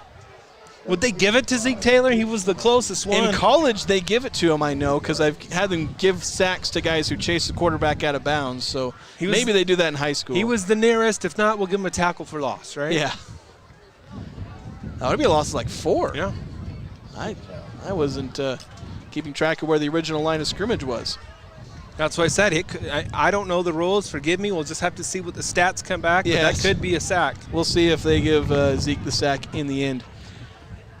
4 wide receivers, 2 split to either side, running back to the left hip of Kevon Houston, who now looks deep, wrapped up, and they'll be lost the helmet. Several different Grizzlies in there. I think Olsen and Zeke Taylor had hands on him, but also in there was Connor Chelsea. So and Taylor's hot. Something happened.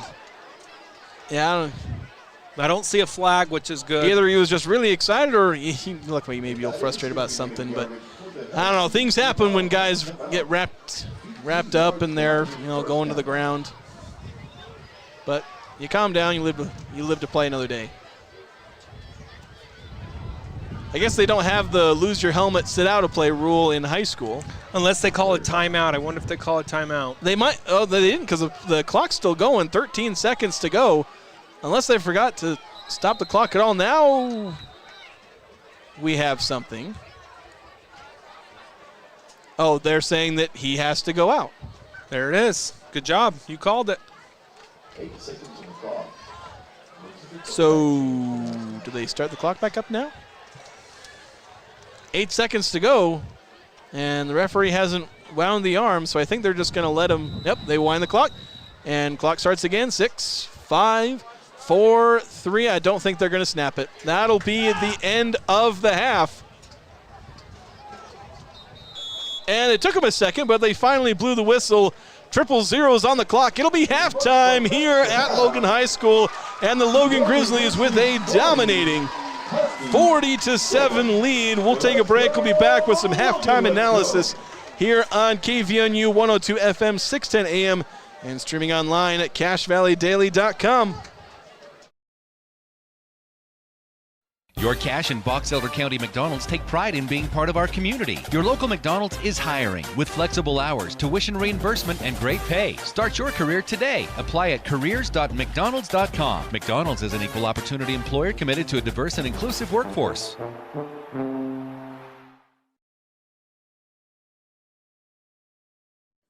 What do they do at the Logo Shop? Custom design t-shirts, hats, and jackets with your company logo. Or put your logo on pens, drinkware, golf balls, travel accessories, outdoor gear, anything. Give them a call. Check out the possibilities. Logo Stuff, the Logo Shop.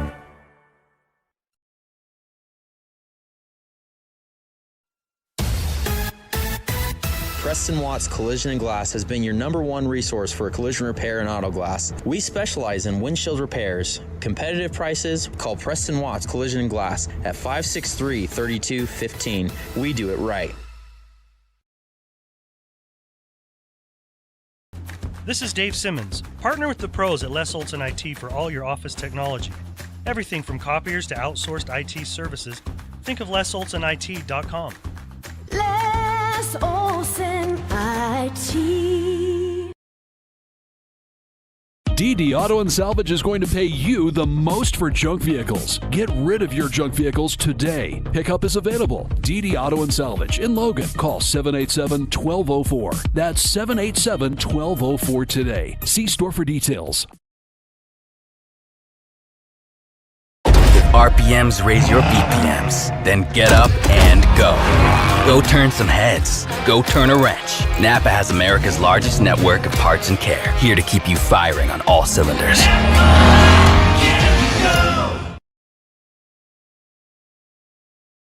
A beautiful career in the beauty industry. New Horizons Beauty College is happy to be helping you take a step forward in a new career and your new look. New Horizons Beauty College, moving forward with beauty. Now accepting new clients. Call 435-753-9779. Old Gristmill on South Main Logan, 4th North Logan, and now Smithfield offer Cache Valley that famous lunch special and natural bread baked the right way. Get your made-to-order lunch or baked goods at Cache Valley's Best of Northern Utah gold-winning bakery. The Old Gristmill, here for you. Adams Wealth Advisory is a financial planning firm that is combined with an investment firm to provide the best possible outcomes for our clients. I always believe if you're intentional with your financial plan, things are going to work out really well for you. Visit adamswealthadvisors.com or call 752-1702 to schedule a time with an advisor today. Now is the time to head over to Cache Valley Auto Care, because when your car isn't working right, you just need someone who can help make your life a little easier. Cache Valley Auto Care, behind Home Depot on 200 East, 1175 North. No matter how cold it is outside, you can keep warm and toasty inside with a quality-built, super-efficient York furnace. Call Advanced Heating and Air Conditioning at 752-7272. Online at advancedheating-ac.com. York, install confidence. Great Basin Graphics has quality screen printing, detailed embroidery, and award-winning graphic designers. The right look, the right design, the perfect fit. Get noticed with GBG. Get your order in today for spring products. Google Great Basin Graphics for screen printing and embroidery. 966 West 400 North in Logan. Express Auto and Tire carries used vehicles for every budget and financing to help every credit situation. Express has thousands of used tires in every size for about $30 per tire. Express Auto, 3200 North Main, North Logan. Here's today's hot and perfect tip. Don't follow extreme routines. Do your own thing at Planet Fitness. Join now for just $10 a month and cancel anytime.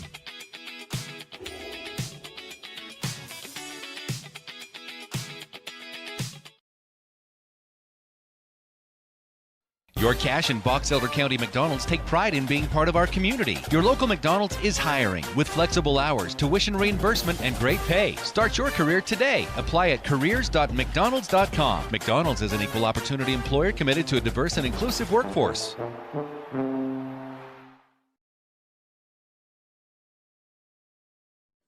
What do they do at the Logo Shop? Custom design t-shirts, hats, and jackets with your company logo. Or put your logo on pens, drinkware, golf balls, travel accessories, outdoor gear, anything. Give them a call. Check out the possibilities. Logo stuff, the Logo Shop.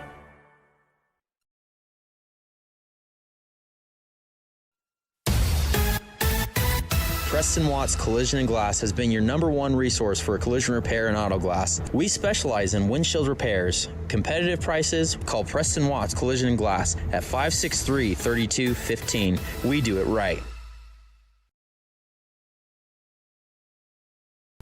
This is Dave Simmons. Partner with the pros at Les Olson IT for all your office technology.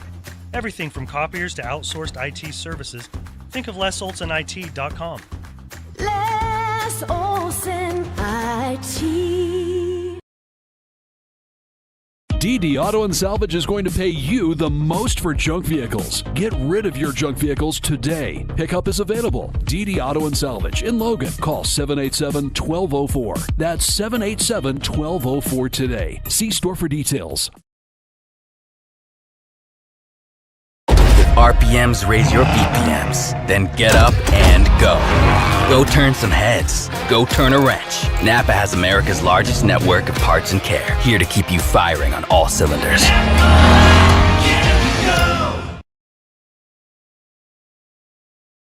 A beautiful career in the beauty industry. New Horizons Beauty College is happy to be helping you take a step forward in a new career and your new look. New Horizons Beauty College, moving forward with beauty. Now accepting new clients. Call 435-753-9779. Old Gristmill on South Main Logan, 4th North Logan, and now Smithfield offer Cache Valley that famous lunch special and natural bread baked the right way.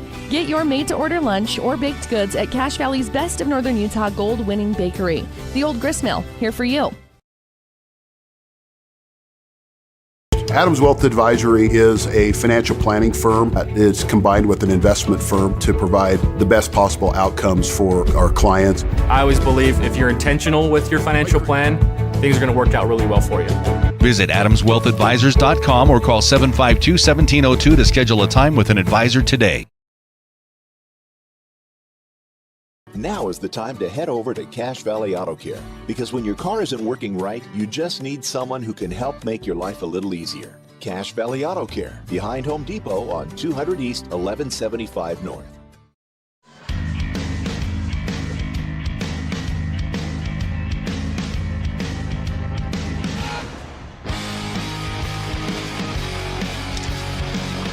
Welcome on back to Logan High School.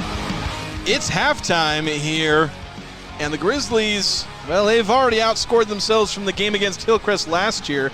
They won that one 30-27. Well, they're up 40-7 in this one over Hillcrest. And Josh, just about everything has gone right. The Grizzlies have 262 yards of offense at the break, 192 passing, 68 rushing. Easton Favero's got 4 touchdowns. 4 through the air, 1 running it in himself. The defense has forced 4 turnovers. If you tried, could you come up with anything negative? I mean, to nitpick, we missed an extra point, which is true, which is never good, and so it could be 42. Could be 42. we missed a snap, we missed an extra point, and we just haven't seen the run game. And if you're Coach Butts, you still want them to play. But that's what maybe you work on in the second half. You got to lead, let's get the clock running. Maybe let's put it on the ground and see what we can do. Always learning, always able to find something. And even in a 40-7 game, you can find a nitpick. But highlighting that, it's like, you listed off 2-3 things that were negative, and we could probably make a list of all the different amazing positives that get you to a 40-7 halftime game. Yeah, just naming 1 or 2 things that I'm just so impressed with this year. One is Favero's decision making. Oh my gosh, he is just putting the ball in the right spot. He's throwing it through the places where only his receivers can get it. He's not putting it in the defender's hands right now. I don't know how good Hillcrest is, but right now, I'm just impressed with him, and if he gets some confidence from this game, then that's going to be great. So I love that.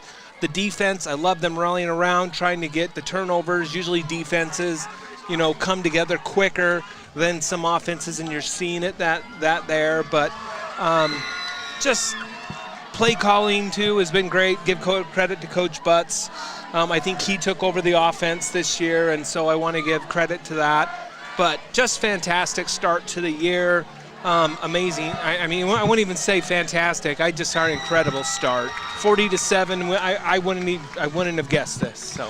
Yeah, I know Hillcrest certainly struggled. They went, I think, 1-8 last year. I think 2-7 the year before that, or maybe I have it backwards. But so it's a program that struggled. But the Grizzlies have struggled too. So to come out and be able to be dominating in this game so much.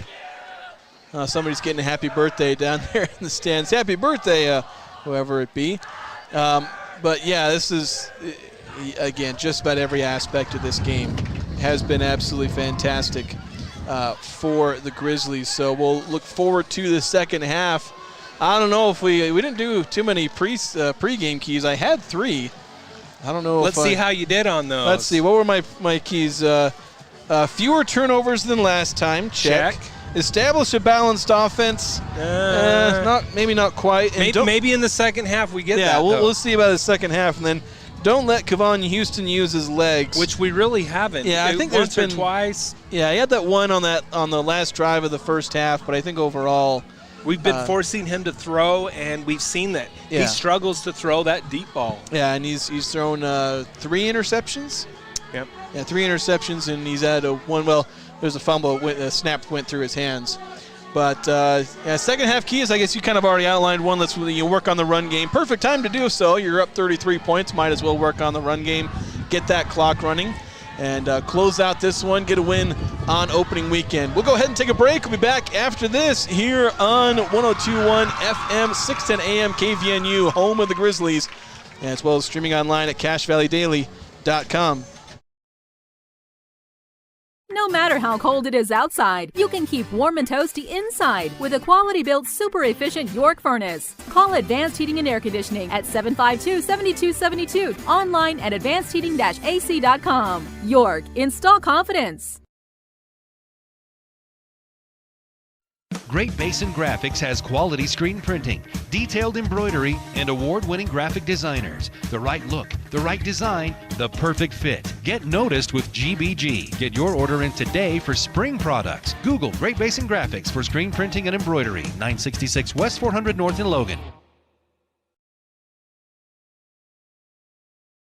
Express Auto and Tire carries used vehicles for every budget and financing to help every credit situation. Express has thousands of used tires in every size for about $30 per tire. Express Auto, 3200 North Main, North Logan. Here's today's hot and perfect tip. Don't follow extreme routines. Do your own thing at Planet Fitness. Join now for just $10 a month and cancel anytime.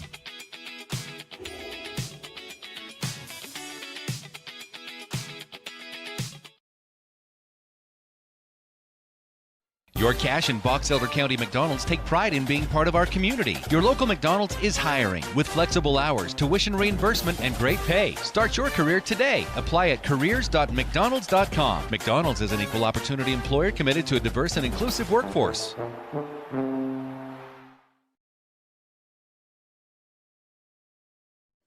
What do they do at the Logo Shop? Custom design t-shirts, hats, and jackets with your company logo. Or put your logo on pens, drinkware, golf balls, travel accessories, outdoor gear, anything. Give them a call. Check out the possibilities. Logo stuff, the Logo Shop.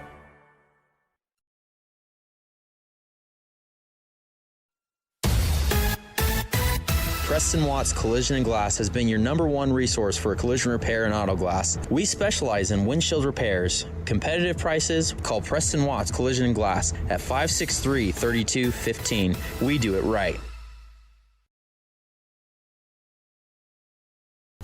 This is Dave Simmons. Partner with the pros at Les Olson IT for all your office technology. Everything from copiers to outsourced IT services. Think of lesolsonit.com. Les Olson IT. DD Auto and Salvage is going to pay you the most for junk vehicles. Get rid of your junk vehicles today. Pickup is available. DD Auto and Salvage in Logan. Call 787-1204. That's 787-1204 today. See store for details. RPMs raise your BPMs. Then get up and go. Go turn some heads. Go turn a wrench. Napa has America's largest network of parts and care, here to keep you firing on all cylinders.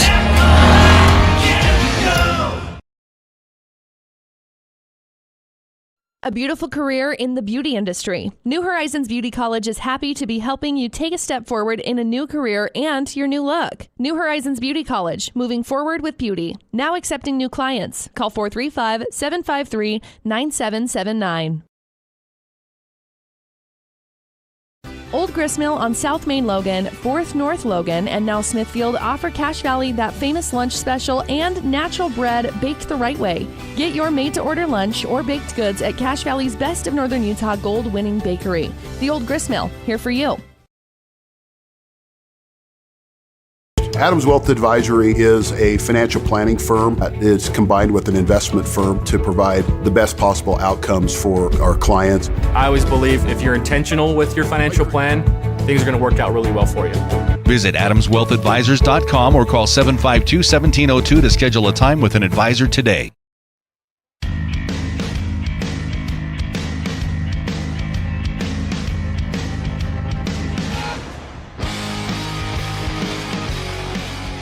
Welcome on back to Logan High School, home of the Grizzlies, as we get set to start the third quarter here at Logan High School. And the Grizzlies own a 40-7 lead over the visiting Hillcrest Huskies, as just everything went right for the Grizzlies. 5 touchdowns, either on the arm or the legs of Easton Favero, including a 79-yarder that he threw to Caden Nean, which is one of our nominations for our bread and butter play of the game, brought to you by Old Grist Mill, locations at Smithfield, Logan, and South Logan. If you haven't tried their fantastic breakfast sandwiches, you need to try it because you'll love it. They're good. So we'll announce that bread and butter play of the game at the end of the game. I believe if you call in to the morning show on KVNU, I believe you'll be able to get a certificate for some free bread. So make sure to check in on that.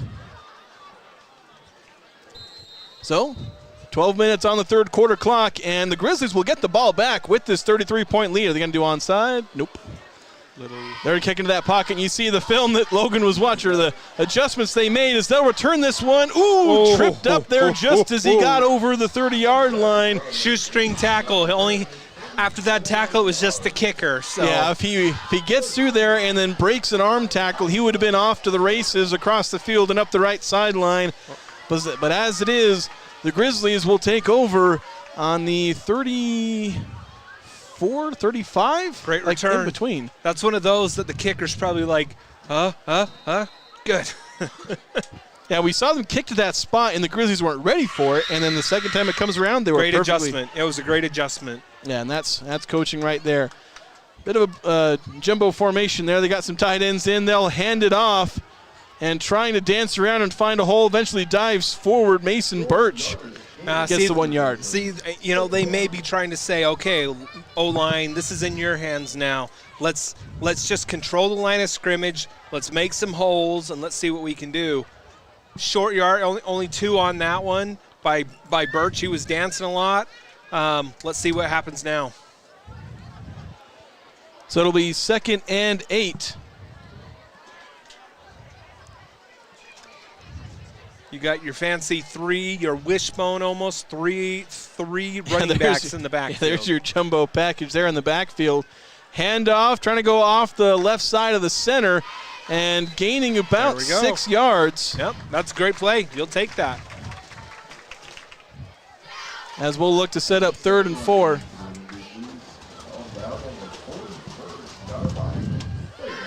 Third and kind of a long 4. See, they're just going to run it. Yeah, and there's a false start there. One of the backs moving early. And that hurts. You get into a 3rd and 3, 3rd and 4 there, where you're like, okay, this is what we've been averaging. We can get this to now going back to a 3rd and 8. It just changes everything on your call.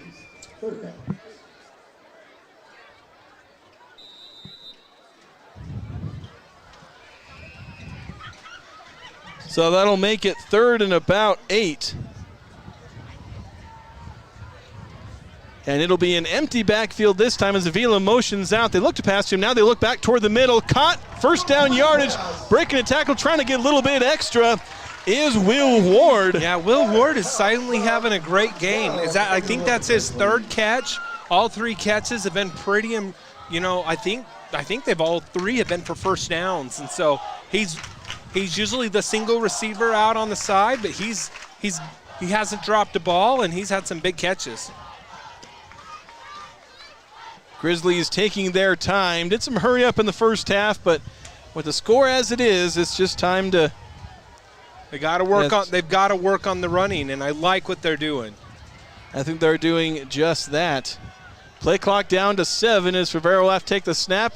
He'll hand off to Avila around the left side. Ooh. Finds a gap, gets to the first down marker. I think they'll mark him just on the 40-yard line. That's enough for a first down. Well, and what you saw there is you had a little H-back. You had Olsen as the H-back there, and he was just able to cave in, almost double team with the left tackle and just create basically it looked like a road. It was a huge pathway where Avila was just able to get big yardage. Another handoff, this one to Birch, I believe. Yes, it is Mason Birch, and he's going to gain about 8 yards and down to the 32. And really what Birch did there is the unblocked player was the corner, and Birch is like, hey, if the corner can tackle me, great. Corner was not able to do it. He almost just turned around and then just went north and south and was able to get 7 yards. Great job by Birch. So you've got an injured Hillcrest player on the field. We're going to go ahead and take a break. We'll be back after this. Now is the time to head over to Cache Valley Auto Care, because when your car isn't working right, you just need someone who can help make your life a little easier. Cache Valley Auto Care, behind Home Depot on 200 East, 1175 North. No matter how cold it is outside, you can keep warm and toasty inside with a quality-built, super-efficient York furnace. Call Advanced Heating and Air Conditioning at 752-7272. Online at advancedheating-ac.com. York, install confidence. Great Basin Graphics has quality screen printing, detailed embroidery, and award-winning graphic designers. The right look, the right design, the perfect fit. Get noticed with GBG. Get your order in today for spring products. Google Great Basin Graphics for screen printing and embroidery. 966 West 400 North in Logan. Express Auto and Tire carries used vehicles for every budget and financing to help every credit situation. Express has thousands of used tires in every size for about $30 per tire. Express Auto, 3200 North Main, North Logan. Here's today's hot and perfect tip. Don't follow extreme routines. Do your own thing at Planet Fitness. Join now for just $10 a month and cancel anytime.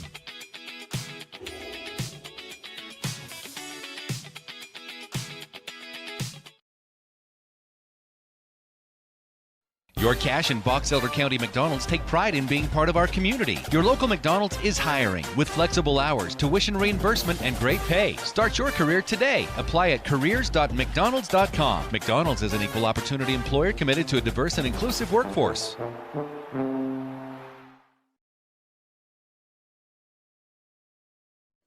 What do they do at the Logo Shop? Custom design t-shirts, hats, and jackets with your company logo. Or put your logo on pens, drinkware, golf balls, travel accessories, outdoor gear, anything. Give them a call. Check out the possibilities. Logo Stop, the Logo Shop.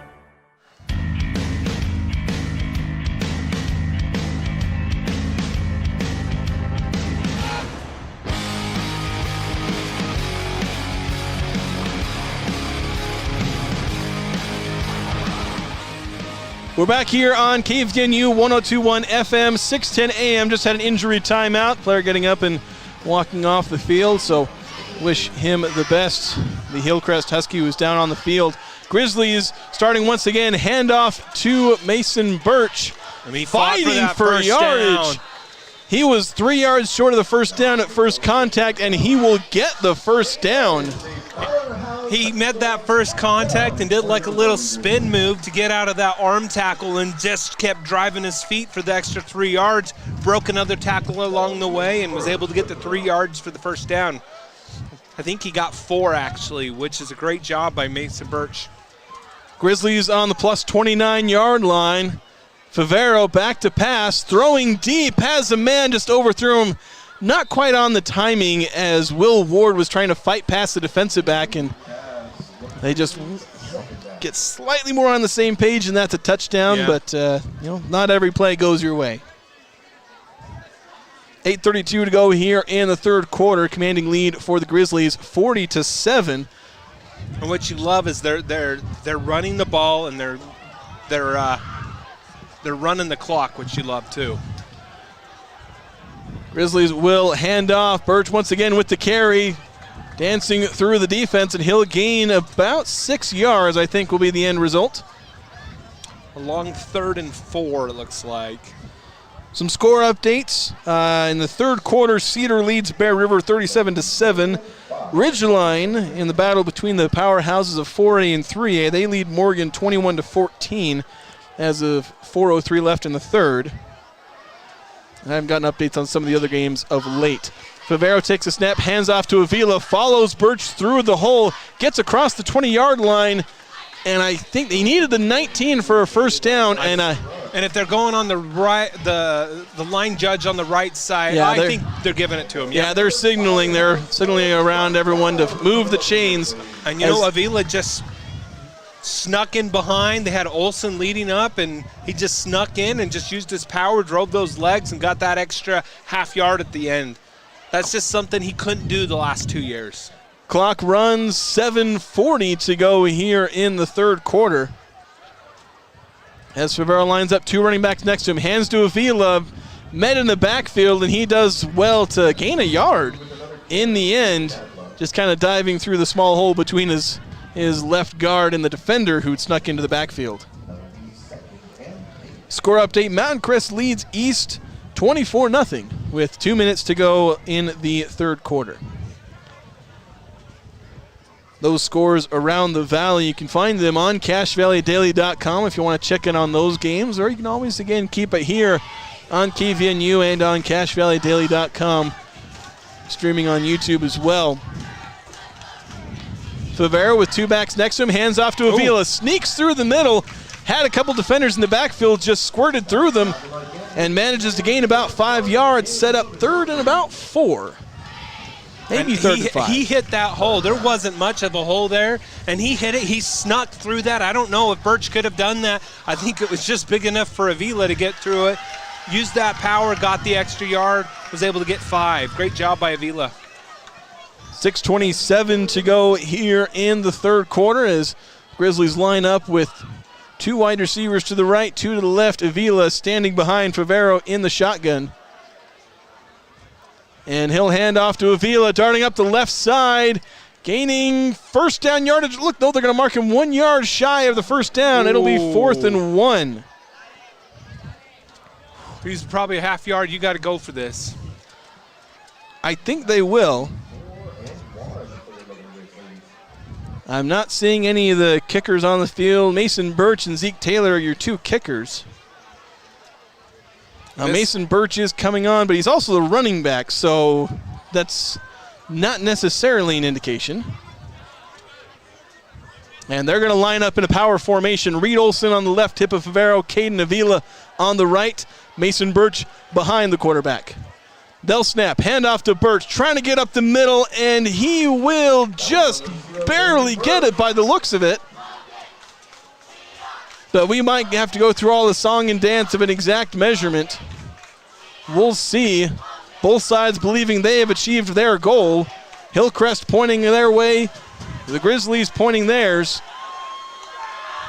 And we're going to see the head official is eyeballing it. He's going to say first down. They're not even going to measure.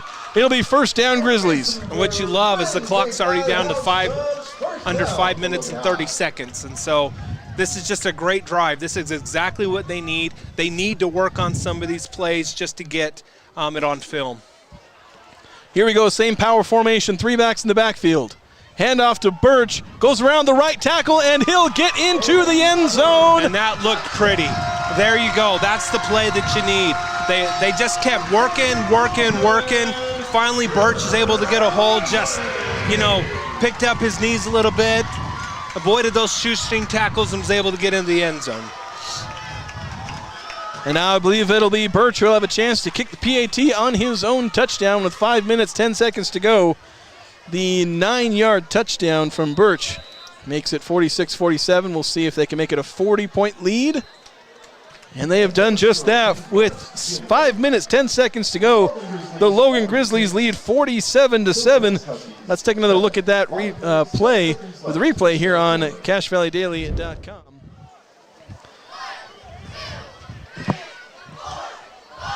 They lined up for that play rather quickly. After coming from the sideline, again, just a handoff and just goes right between, might have been between the right tackle and the right guard, but just dives right up the middle of the field and gets into the end zone for that 9-yard touchdown. Just for all you that are wondering, in high school they do a running clock if you're up by, I think it's 35 points in the fourth quarter. So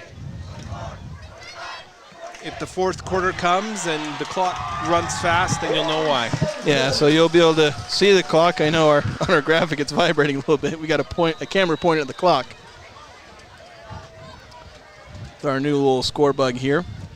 Zeke Taylor back in to kick the kickoffs. It's good seeing him. He's had a good time getting it into the end zone, even kicking it through the end zone on one kick. This one will go about 4 yards deep into the end zone, and that'll be a touchback. I think it's his 5th touchback of the game. Yeah, it is. They might have subbed him out because his leg might have been getting tired. How many kicks he's been doing. You know what, though? He's playing a great defensive end. I mean, obviously he's got an interception and he's got a touchdown, and I think he's even got a sack. So, I mean, he's having a fantastic day. I wish he could have made that extra point, but I'll still take the touchdown and the interception. I think he's scored, 9 points? Because I think he's got like 2 or 3 extra points. Yeah, he does. And his own touchdown, obviously. Now, Kevon Houston with the initial pass. He two-handed that pass, it almost looked like. Chest pass right there. But a short gain. Looks like a gain of 1. They wrapped him up pretty quickly, so it'll be second and, looks like they'll give him 2 in the end. Yep. So 2nd and 8 for the Hillcrest Huskies. As we cross under 4.5 minutes to play here in this third quarter at Logan High School. Good opening week for the Grizzlies so far, I'd imagine. I don't think you could have planned this out any better. So Hillcrest will line up with the 4 wide receiver set, 1 back behind the quarterback, Kevon Houston, who will motion out, though, and they're going to throw to the back. He fumbles it, though, and I think they're going to call it incomplete, as that was barely forward. I think it was forward, but obviously it's, you're trained to go after that anyway until you hear the whistle, and they blew the whistle. So it'll be 3rd down and 8 yards to go. The Grizzlies looking to get a 3rd down stop here. Hillcrest has been sneaky good at getting some of these 3rd down conversions.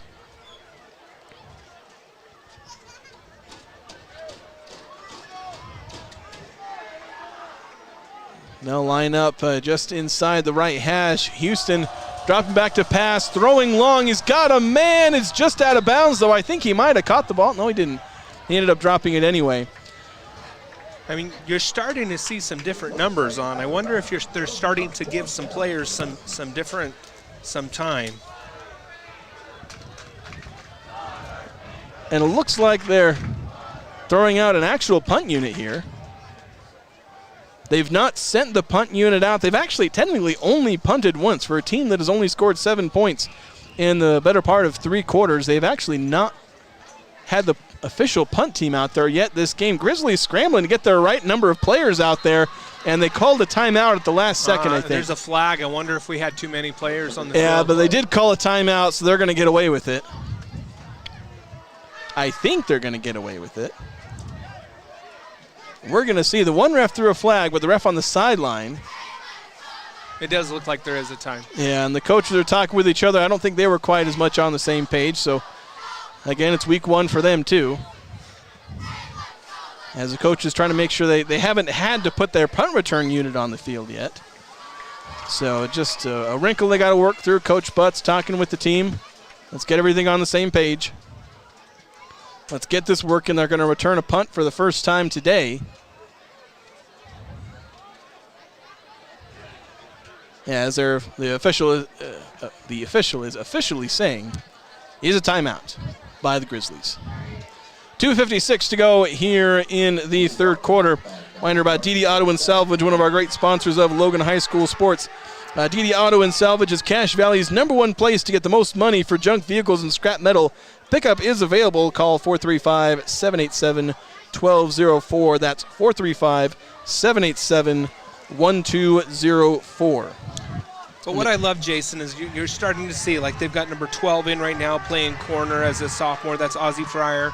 I mean, you've got some other sophomores that are getting some time, which is awesome. Here comes the punt. There's a kick. Yeah, that's a decent kick, nice and high. Pingree muffs the punt, and it'll be recovered.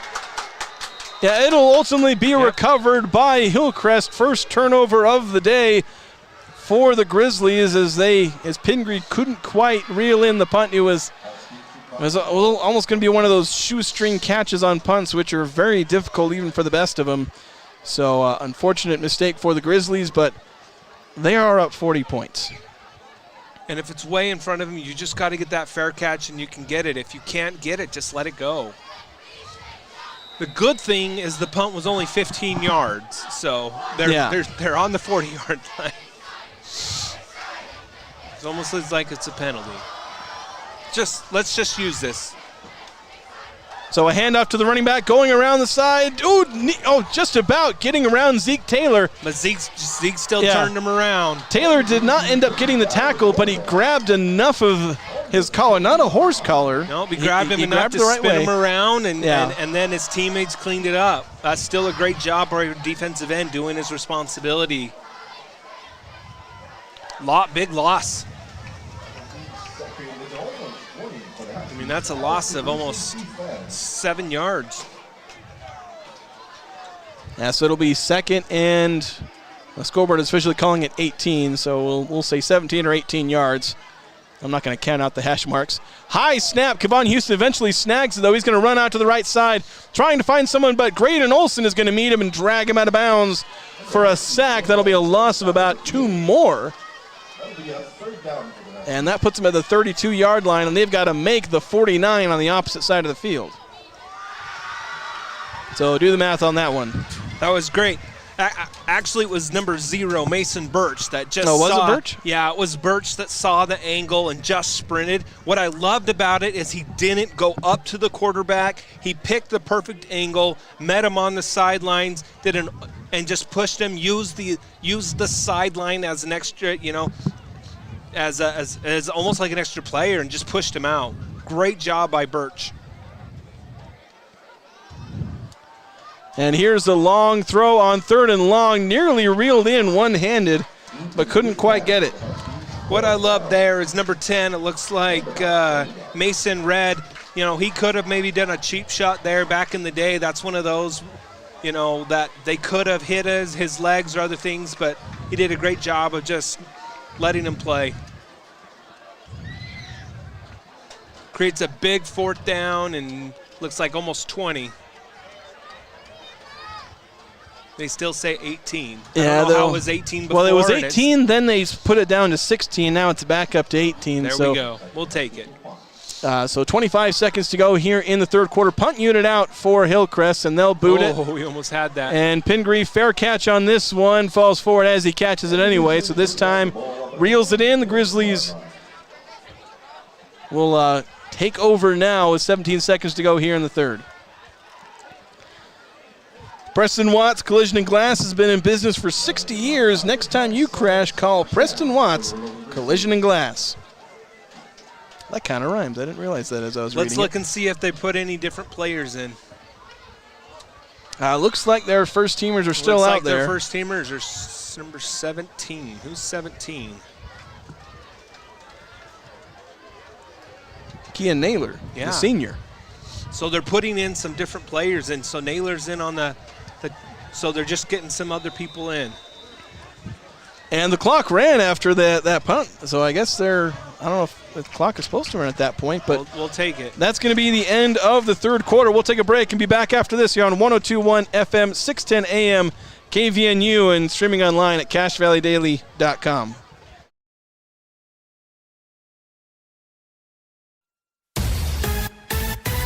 Preston Watts Collision and Glass has been your #1 resource for collision repair and auto glass. We specialize in windshield repairs. Competitive prices, call Preston Watts Collision and Glass at 563-3215. We do it right.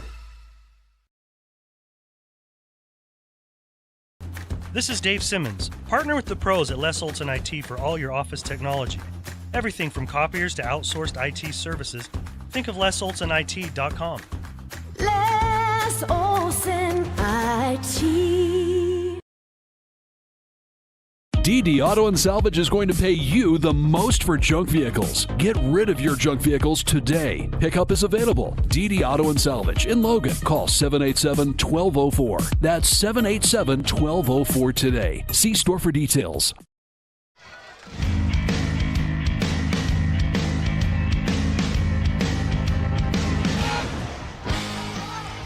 Welcome back to Logan High School. As the Grizzlies, do they have some backups in now? They've got to. That doesn't look like, I can't tell if it's Favero or not. It is not Favero. Just run it. Just That's running. Hoth. Bit of a botched play there on the first snap there as the Grizzlies bring in their reserve quarterback. I don't know if Riley Hoth. Yeah, that's the number we have. I don't know if it's like maybe. Yeah, that's the number we got. So the junior listed as the defensive end, tight end, but maybe it will be our backup quarterback they're starting here. to put some of the other ones. We've got 73 checking in. I love it. 54. I mean, this has just been great. And I love, when I was a sophomore, I remember in high school when you got to play these minutes. They're valuable. Don't take these for granted. Still got a few starters, but it's mixed out. Pingree went in motion. The ball went off of him on the shotgun snap, and it's another turnover for the Grizzlies. As they've had back-to-back turnovers, they muffed a punt, and then Pingree, he muffed the punt earlier. He was kind of a victim there as he went across the formation and had the ball snapped into his leg. So just a miscue there. So the Grizzlies will have some things to work on in practice. Some snap timing, some punt returnings. But when they've built a lead to where they can afford to make these mistakes. And there's also the backups. Starters still in for Hillcrest as Kevon Houston throws it, and it's picked off. Intercepted by the Grizzlies. They get the ball right back. A return, a chance to get big yardage. 1 man to beat. Shoestring tackled. And I think he lost the ball at the end of the play. I think it was down. He probably was down, but the Grizzlies recovered it anyway. That was number 25. Yeah, Wesley Ward getting the interception. Kind of fell right into his lap, but the man will get to sit in the chair regardless. What a great play for Wesley Ward. He probably didn't think today he was going to get that. So there we go. He'll take a seat in that big old chair there as the team celebrates the, I believe, 6th turnover of the day. Yeah, and that's a sophomore. Like I said, don't waste these reps. And that's a sophomore that's just going to feel good about that. He got a nice pick, beautiful return. I mean, that was, what is that? I think he grabbed that on the 20. Yeah, around about the 20, yards. Give or take about 5 yards. And now a snap to, again, the reserve quarterback as he's going to run around the right side, stiff-arming a man, although he will ultimately be dragged down. A good job there by Riley Hoth, just trying to gain some yards, although he will unfortunately still lose a couple. As they're just running the ball here. They're not, well, I think they're running the clock. I think it's paused a little bit. They're up 40, so if it's a 35-point lead, then I'm pretty sure it's 35. It could be 42. I don't know, but I can't remember the details, but it's 2nd and 12. Ball is on the 35-yard line for the Grizzlies. As they take a snap in a bit of a power run formation, handing it off to Birch, and he'll get back to the line of scrimmage and gain nothing more. So that'll make it 3rd down and 12 for the Grizzlies. Caden Avila will check in. And I think he'll come in for Birch, who will go back to the sideline as they'll line up in a bit more of a spread formation. Well, kind of. Let's see Graydon Olson, whether he's going to split out wide. So it'll be a 2 wide receiver formation either side. with Hoth lining up in the shotgun here and as the reserve quarterback, with the Grizzlies leading 47-7. He'll drop back to pass, throw it, and it'll be incomplete. Threw it just a little bit low and out of the way for his receiver, number 17, Kean Naylor, who's in the game at wide receiver right now. 4th down and 12, and it's kind of the range where it's like you go for it anyway. I think you go for it, because if you get it, then you continue. If not, you're basically on the 30-yard line. The 35-yard line, you're fine. And it's not really too unsportsmanlike. So. Nope.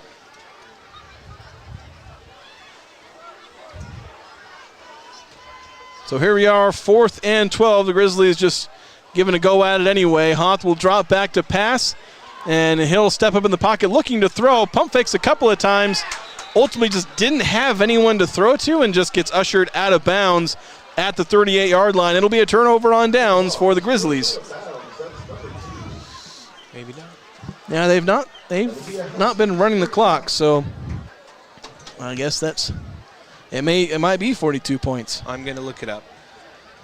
8:15 to go here in this one. There's only been one score in the second half. The Grizzlies getting a touchdown on their opening drive of the second half.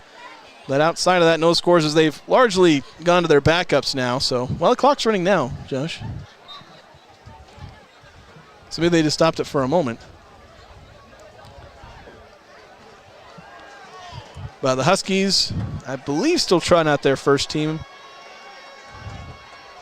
Can't tell if that's still, it is still Kevon Houston. He throws it long, goes through the hands of one receiver and is a little behind another. And so it'll be 2nd down and 10 as that one falls incomplete.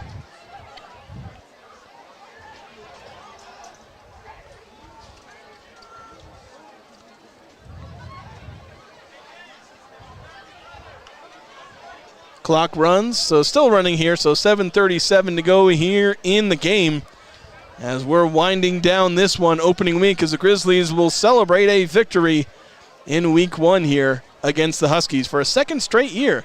Handoff and caught a handful of jersey was the defender, and they'll end up dragging down the back, Charlie Brown, for a loss of 3 by the looks of it. Couple of score updates. Ridgeline leads Morgan 27-14, 6:38 to go in the 6:38 to go in the fourth quarter, excuse me. Last update I have, Cedar leads Bear River 37-14 in the fourth. As Kevon Houston drops back to pass, throws, goes a little high and through the hands of his man. That's number 10.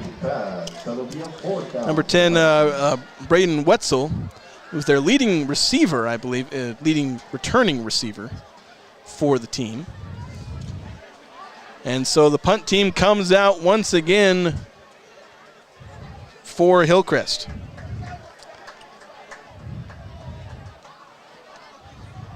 And we'll await the kick here. Snap comes, bit of pressure from the Grizzlies, high kick, and Pingree will wave for the fair catch, gets it, and he's tackled. Did he not? He might have muffed it though. And hard to say who has. There's multiple guys that have their mitts on the ball. Ty tends to go to the offense. They're telling everyone to get up. Trying to see who has the ball. This is going to be a decision from the referees. What was the signal? It looks like Logan did get the ball. Yep, they've now signaled officially. I thought I saw one official do it out of kind of the corner of my eye, and then wasn't 100% sure. It will ultimately be Grizzly ball. Another update, it's 44-14 Cedar over Bear River. The other update that I didn't quite get to, Salem Hills leads Skyview 23-21, end of the third quarter. Salem Hills has the ball in that one, and I think I mentioned Ridgeline up 27-14 over the Morgan Trojans.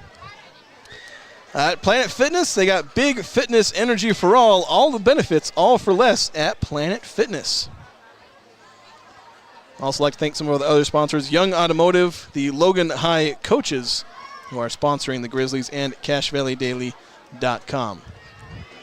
Jace Pingree gets a handoff on the end around for the wide receiver, thrown to the ground.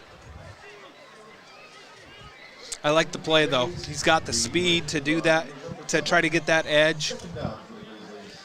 And just more note for young automotive, just think young, drive young. They got multiple dealerships in Cache Valley and throughout northern Utah. Again, that's Young Automotive. And again, many thanks for the Logan High coaches, who would also like to say thanks to all of their generous sponsors for their support of Logan High football. And, of course, Cache Valley Daily. That's where you can watch all of these Logan High School football games. You can watch live on CacheValleyDaily.com. We stream these on YouTube as well. And you can also hear it on KVNU, home of the Grizzlies for 80-plus years. You've heard Logan Grizzlies football on the radio. Riley Hoth takes the snap, runs. There's going to be a flag in the backfield. That's going to wipe out what is a pretty solid 9-yard gain on the quarterback keeper. And I think that's our first holding of the day. I think that is the first offensive penalty. Yeah, I think so. I think they had a false start. Yeah. So their second off. They had a few defensive penalties, a couple of holding, pass interference types. Had a delay a game. But overall, as far as penalties go, the first offense had a very clean game. Yeah, it's been fantastic. And if that holding is coming while you're leading 47-7 with under 5 minutes to go, probably not too worried about that. As I said, under 5 minutes to play, 4:45 officially. 40-point lead for the Grizzlies as they are closing out this Week 1 victory.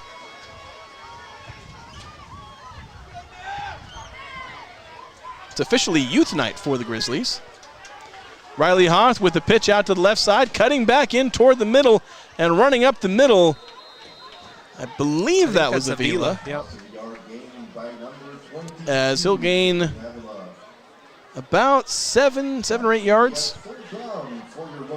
And that'll make it 3rd down and long. I guess we'll call it 6 yards. It makes it 3rd and 14 after the 2nd and 20. As the clock will run under 4 minutes to play, the Grizzlies just trying to burn as much of this remaining clock as they can, as there's no point in piling on with the 40-point advantage. Hoth in the backfield, 2 wide receivers either side as they were in a spread formation, although Hillcrest still stacking the box expecting a run, and justifiably so. Here's the pitch. Avila trying to cut back once again, but he's wrapped up by 2 different Hillcrest players for a loss of 4 or 5 yards. And now you get the punt team on. Here comes the punt team, I believe. This is the first time we've seen the punt team, correct? Yeah. For the Grizzlies. Looks like Mason Red is in there at punter. Yep. If I'm reading that right, there's not an 18 on the roster. Sometimes these 0s and 8s look similar, but there's not an 18 on the roster, so we're going to go with Mason Red there as the punter. So is that Graydon Olson? I think Reed Olson was the long snapper last year, and I think Graydon, mixed up their names. Nice kick. Yeah, nice little kick there. No fair catch. Oh, muffed. Grizzlies going to try and fall on it. I cannot tell who has the ball. It almost looks like Hillcrest got it back. That's kind of what I thought. Yep, and they do. The referee is signaling that very clearly. It'll be Hillcrest football. 2:52 to go here in the game, as Grizzlies defense will march onto the field, likely for the last time, as this possession for Hillcrest may very well finish out the game.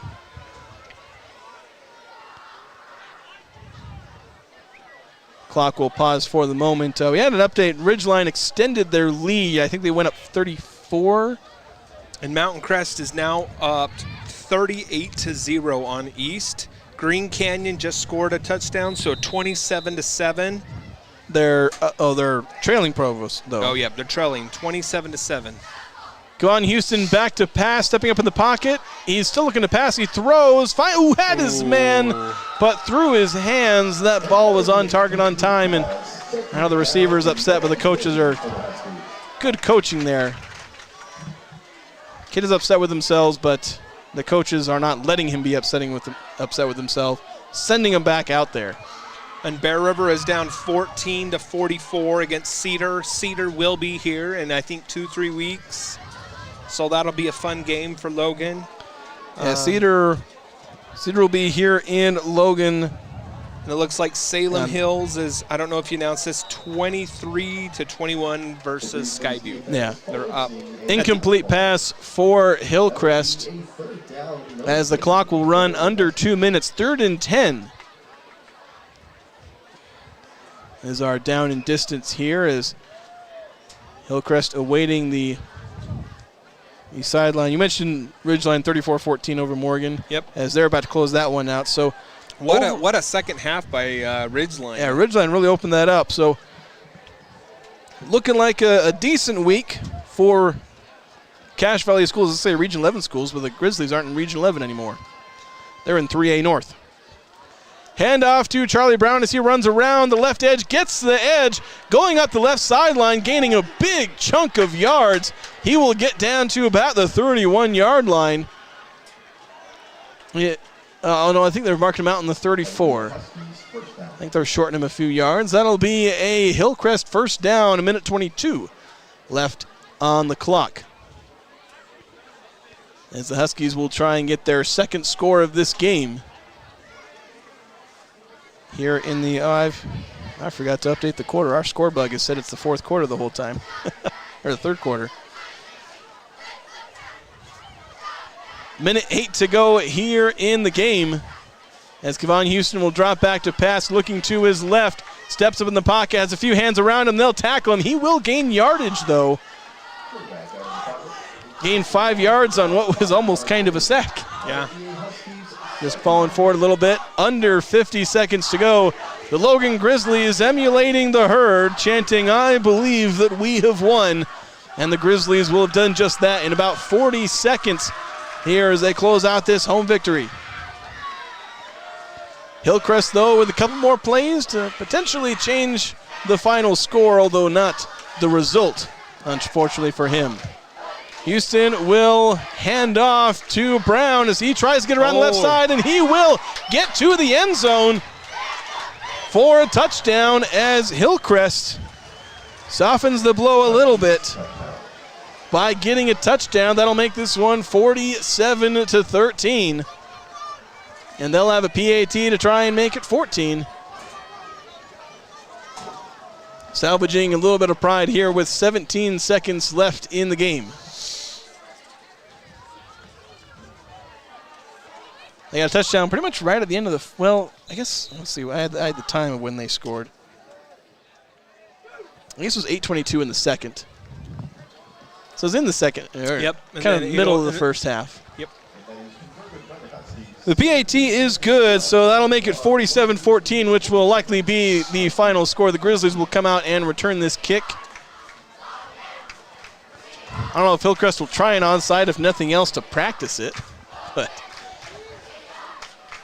Yeah, get your hands team out. That's a good rep for the hands team. Yeah, but I can't imagine Hillcrest is actually going to onside it.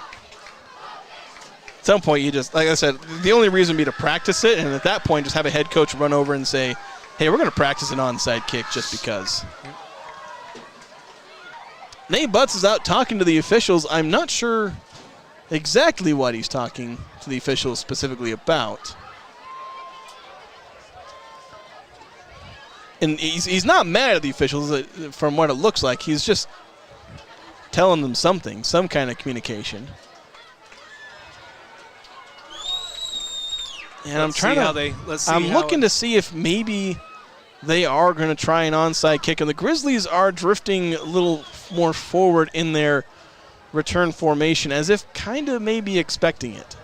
There is a little gap right in front of the ball. So we'll see if they try to practice this or if they just end up booting it. They will, they'll kind of line drive it, squib kick, as they would call it. Field it and then just falling forward deliberately. Just get on the ground and let's get this game over with. Well, they're calling it an onside kick on the announce. I don't know if that really counts as an onside kick. Because it looked like a squib kick. Because he line drive that a yard above the ground for about 15, 20 yards. And then Pingree picked it up and then fell down again on purpose to just let's get this game over with. There's 9 seconds on the clock. They'll send out the offense. Well, to be honest, I bet Nate Butts, I think, was telling the official, like, the clock will run after they field the kickoff. So that'll be the end of this one. The Logan Grizzlies secure victory on week 1 with a dominating 47-14 victory over the visiting Hillcrest Huskies. They were up 40-7 at halftime. Easton Favero leading the way with an amazing night through the air, as he had 5 touchdowns himself, getting 4 through the air, 1 with his legs, and a lot of great plays from a lot of other players. We'll talk about them during our post-game show. The Grizzlies officially getting 337 yards. I believe they might have adjusted some of these, because they said they had 262 passing yards at halftime, and now it says 202. And I'm wondering where all that went. So we'll go through some of these. We'll talk about some of the post-game thoughts. Again, a fantastic game from the Grizzlies on offense and defense, and we'll see if we can get Coach Butts and an athlete up here for a post-game interview. We'll see if we can get his attention, get him up here in the press box. We'll take a break, and we'll be back after this here on KVNU and CashValleyDaily.com. RPMs raise your BPMs, then get up and go. Go turn some heads. Go turn a wrench. Napa has America's largest network of parts and care, here to keep you firing on all cylinders.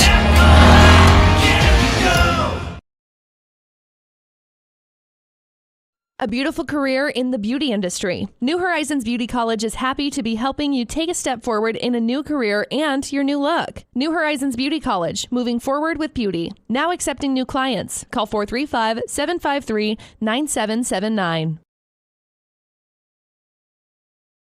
Old Gristmill on South Main Logan, 4th North Logan, and now Smithfield offer Cache Valley that famous lunch special and natural bread baked the right way. Get your made-to-order lunch or baked goods at Cache Valley's Best of Northern Utah gold-winning bakery. The Old Gristmill, here for you. Adams Wealth Advisory is a financial planning firm that is combined with an investment firm to provide the best possible outcomes for our clients. I always believe if you're intentional with your financial plan, things are going to work out really well for you. Visit AdamsWealthAdvisors.com or call 752-1702 to schedule a time with an advisor today.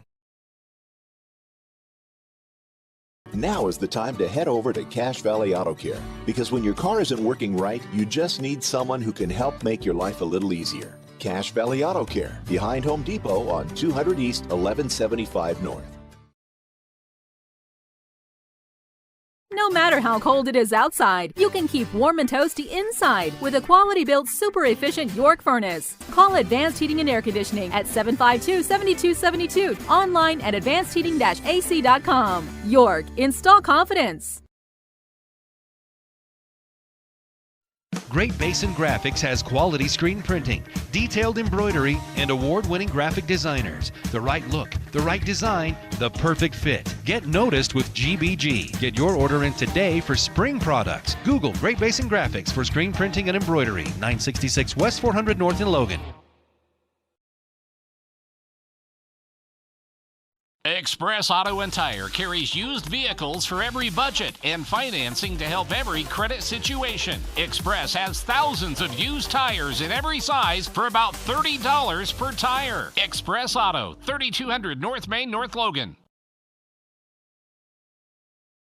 Here's today's hot and perfect tip. Don't follow extreme routines. Do your own thing at Planet Fitness. Join now for just $10 a month and cancel anytime.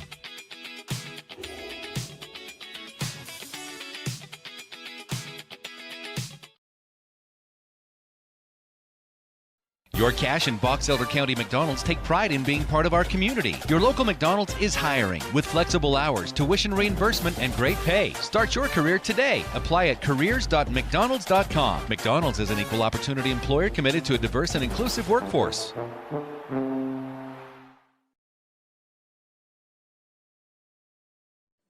What do they do at the Logo Shop? Custom design t-shirts, hats, and jackets with your company logo. Or put your logo on pens, drinkware, golf balls, travel accessories, outdoor gear, anything. Give them a call. Check out the possibilities. Logo Stop, the Logo Shop.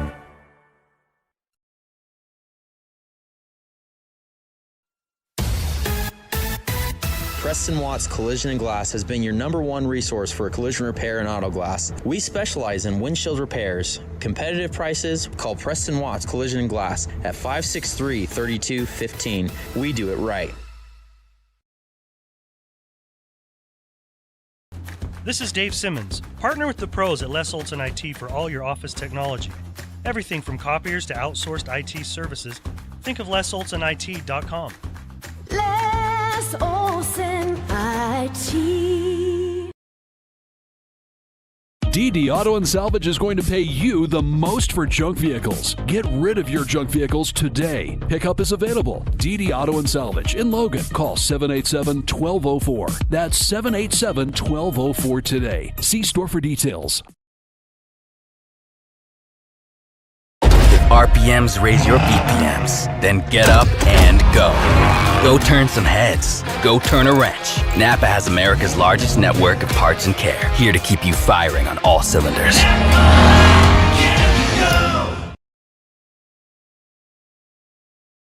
A beautiful career in the beauty industry. New Horizons Beauty College is happy to be helping you take a step forward in a new career and your new look. New Horizons Beauty College, moving forward with beauty. Now accepting new clients. Call 435-753-9779.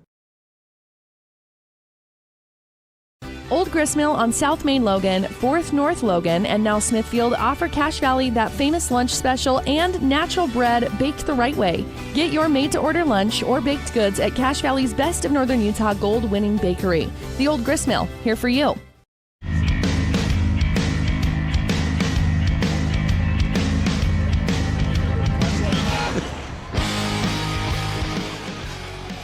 We've got just enough light here for our post-game show to be able to see us if you're watching live on CacheValleyDaily.com. You can see myself in my ugly mug along with Easton Favero, the better looking of the duo here on screen. And Easton, just looking at the scoreboard, I mean, you got to win against these guys last year, but today you did it in pretty dominant fashion.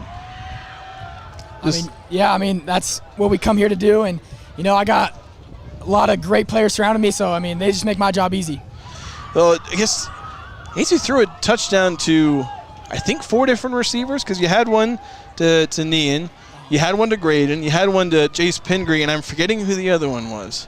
Unless somebody had 2. Maybe Pingree might have had 2. I suddenly can't remember. Did Pingree had 2 or? Okay, so I guess 3 different receivers for 4 touchdowns, but still really spreading the ball around to a lot of different receivers. Just tell us about this receiving core you got that you were able to throw to. Oh, they're great. I mean, they're just great athletes, and they make my job easy. Like I said, they're always open. I just gotta get it to the right spot. And even like I had one to Caden Ian where I just threw it, and then I got to run down and celebrate. He did all the work for me. So get kind of tired chasing him down after I do. hitting Man, he's so fast. It's crazy. So I guess just how does it feel? You know, you prepare for week 1. You spend months, weeks preparing for this game. Just how satisfying is it to have, you know, didn't go completely flawlessly, but about as perfect as you're going to expect it to go in week 1. How does that feel for you guys to have that pay off this early? Yeah, it's awesome. I mean, we've been working for this game for so long, and it's just so good to see it all pay off, and great to go and celebrate with the team. And yeah. All right, so what's the biggest thing you're looking forward to in week 2 now? You got the week 1 win. Looking forward to week 2. What's the big thing you're looking forward to? Just gotta keep it going, man. We're right here. We're already looking really good. Just gotta keep up the same pace, and you know we got a tough opponent, but we're gonna keep the energy up, keep the intensity, and we're just gonna go at them. All right, that's Easton Favero. Thank you so much for joining us here on KVNU. We'll let you go, and then we'll welcome on head coach Nate Butts if we can get his attention. All right, so we'll welcome Coach Butts. Busy man, even in postgame. We'll welcome you here on KVNU. We'll give you the mic there. And just tell us about this performance from your team, 40-7. And I mean, if you went full bore, but you got to slow down in the second half. You could have won this game 60-7. You won 47-14, excuse me. But like, if you nitpick, you can find things that went wrong, but just about everything went right. Yeah, well, absolutely, you're right. There's a lot of things that we can pick on, and we will, because we've got to make sure that we get better, because we're going to play a really, really good Granger team next week. But these, it's been a little while since Logan's won that way, and we talk about winning as a habit, and we have, I believe, 7 coaches on our staff that have won a championship in some form or fashion, and we talk about just take these lessons that we're teaching you. It's being a champion is not just about what you do on the field. It's carrying yourself the right way in all aspects. And the guys, there were some moments where you could see, hey, they weren't quite used to this, and they've got to get used to it. And I told the kids, like, so many folks said I was crazy for taking this job, and there's a lot more to come. So I want to talk about both the offense and defense, but let's start with the offense. We just had Fab on talking about his 5 touchdowns, but he spread the ball around. Like, it seemed like you guys are just really able to find a lot of yards in the air and just finding a ton of success. Yeah, there. Man, I freaking love that kid. He is just unbelievable. I am so happy with his decision making, his poise. He did. Man, he's night and day from last year, and it's paid off, and that's just a huge credit to him and the work that he's put in this offseason. I'm so thrilled with him. We have great receiving core. We had a couple of guys out due to suspension and injury tonight on offense, and we had some guys that really stepped up in their absence. So on defense, I know there were some bend but don't break moments. I lost count of the turnovers. I think there was 5. I might be missing one. It was 4 or 5, I think. Yeah, 4 or 5, something in that range. A bunch of interceptions, capitalizing on a missed snap as well, a fumble there. Just talk about the, how your defense capitalized on those mistakes. Well, I told Coach Hughie, our defensive coordinator, I said, you're already +1 from last year because we didn't have a defensive touchdown. So, his whole motto that he builds the defense on is take their ball, take their will, and I think that certainly happened tonight. So, hats off to the defense, man, and Coach Hughie and his defensive staff. That was stellar. And those guys that defensive unit has come so far. So. And Zeke Taylor had a couple of big plays, just kind of manning up and saying, "That's my interception, not your reception," and then getting the defensive touchdown as well. Just tell us about his performance tonight. Yeah, man, Zeke was incredible. Zeke's been battling some injury stuff the whole entire summer. And it's hard to believe that it's only the second year that kid's played football. Yeah, that's crazy. And just an awesome kid, fiery. I mean, and I don't know how many touchbacks he had tonight. Yeah. So that was, dude, his legs getting tired. Dude's a weapon all over the place. So I guess just looking forward to next week now. It's on to week 2. You got this win. It's one of the biggest things for you heading into next week. We've got to clean. I mean, we have a lot we got to clean up. Tough schedule. It's great to get a win against a 5A team like Hillcrest. Now we go play Granger, biggest school in the state. Going to have some massive guys in the trenches, and we've got to make sure that we can take care of us first. So there's just a lot to clean up. Excited to get into the film and see how things are going to look. All right, well, thanks to head coach Nate Butts for joining us. We'll take a quick break. We'll be back. We'll wrap things up, including announcing our bread and butter play of the game. Adams Wealth Advisory is a financial planning firm that is combined with an investment firm to provide the best possible outcomes for our clients. I always believe if you're intentional with your financial plan, things are going to work out really well for you. Visit AdamsWealthAdvisors.com or call 752-1702 to schedule a time with an advisor today.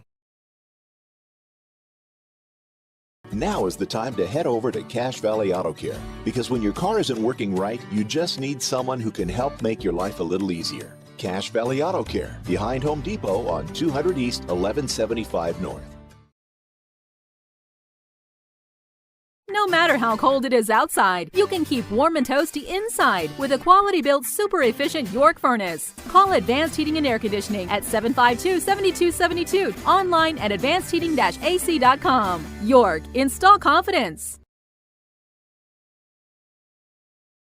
Great Basin Graphics has quality screen printing, detailed embroidery, and award-winning graphic designers. The right look, the right design, the perfect fit. Get noticed with GBG. Get your order in today for spring products. Google Great Basin Graphics for screen printing and embroidery. 966 West 400 North in Logan. Express Auto and Tire carries used vehicles for every budget and financing to help every credit situation. Express has thousands of used tires in every size for about $30 per tire. Express Auto, 3200 North Main, North Logan.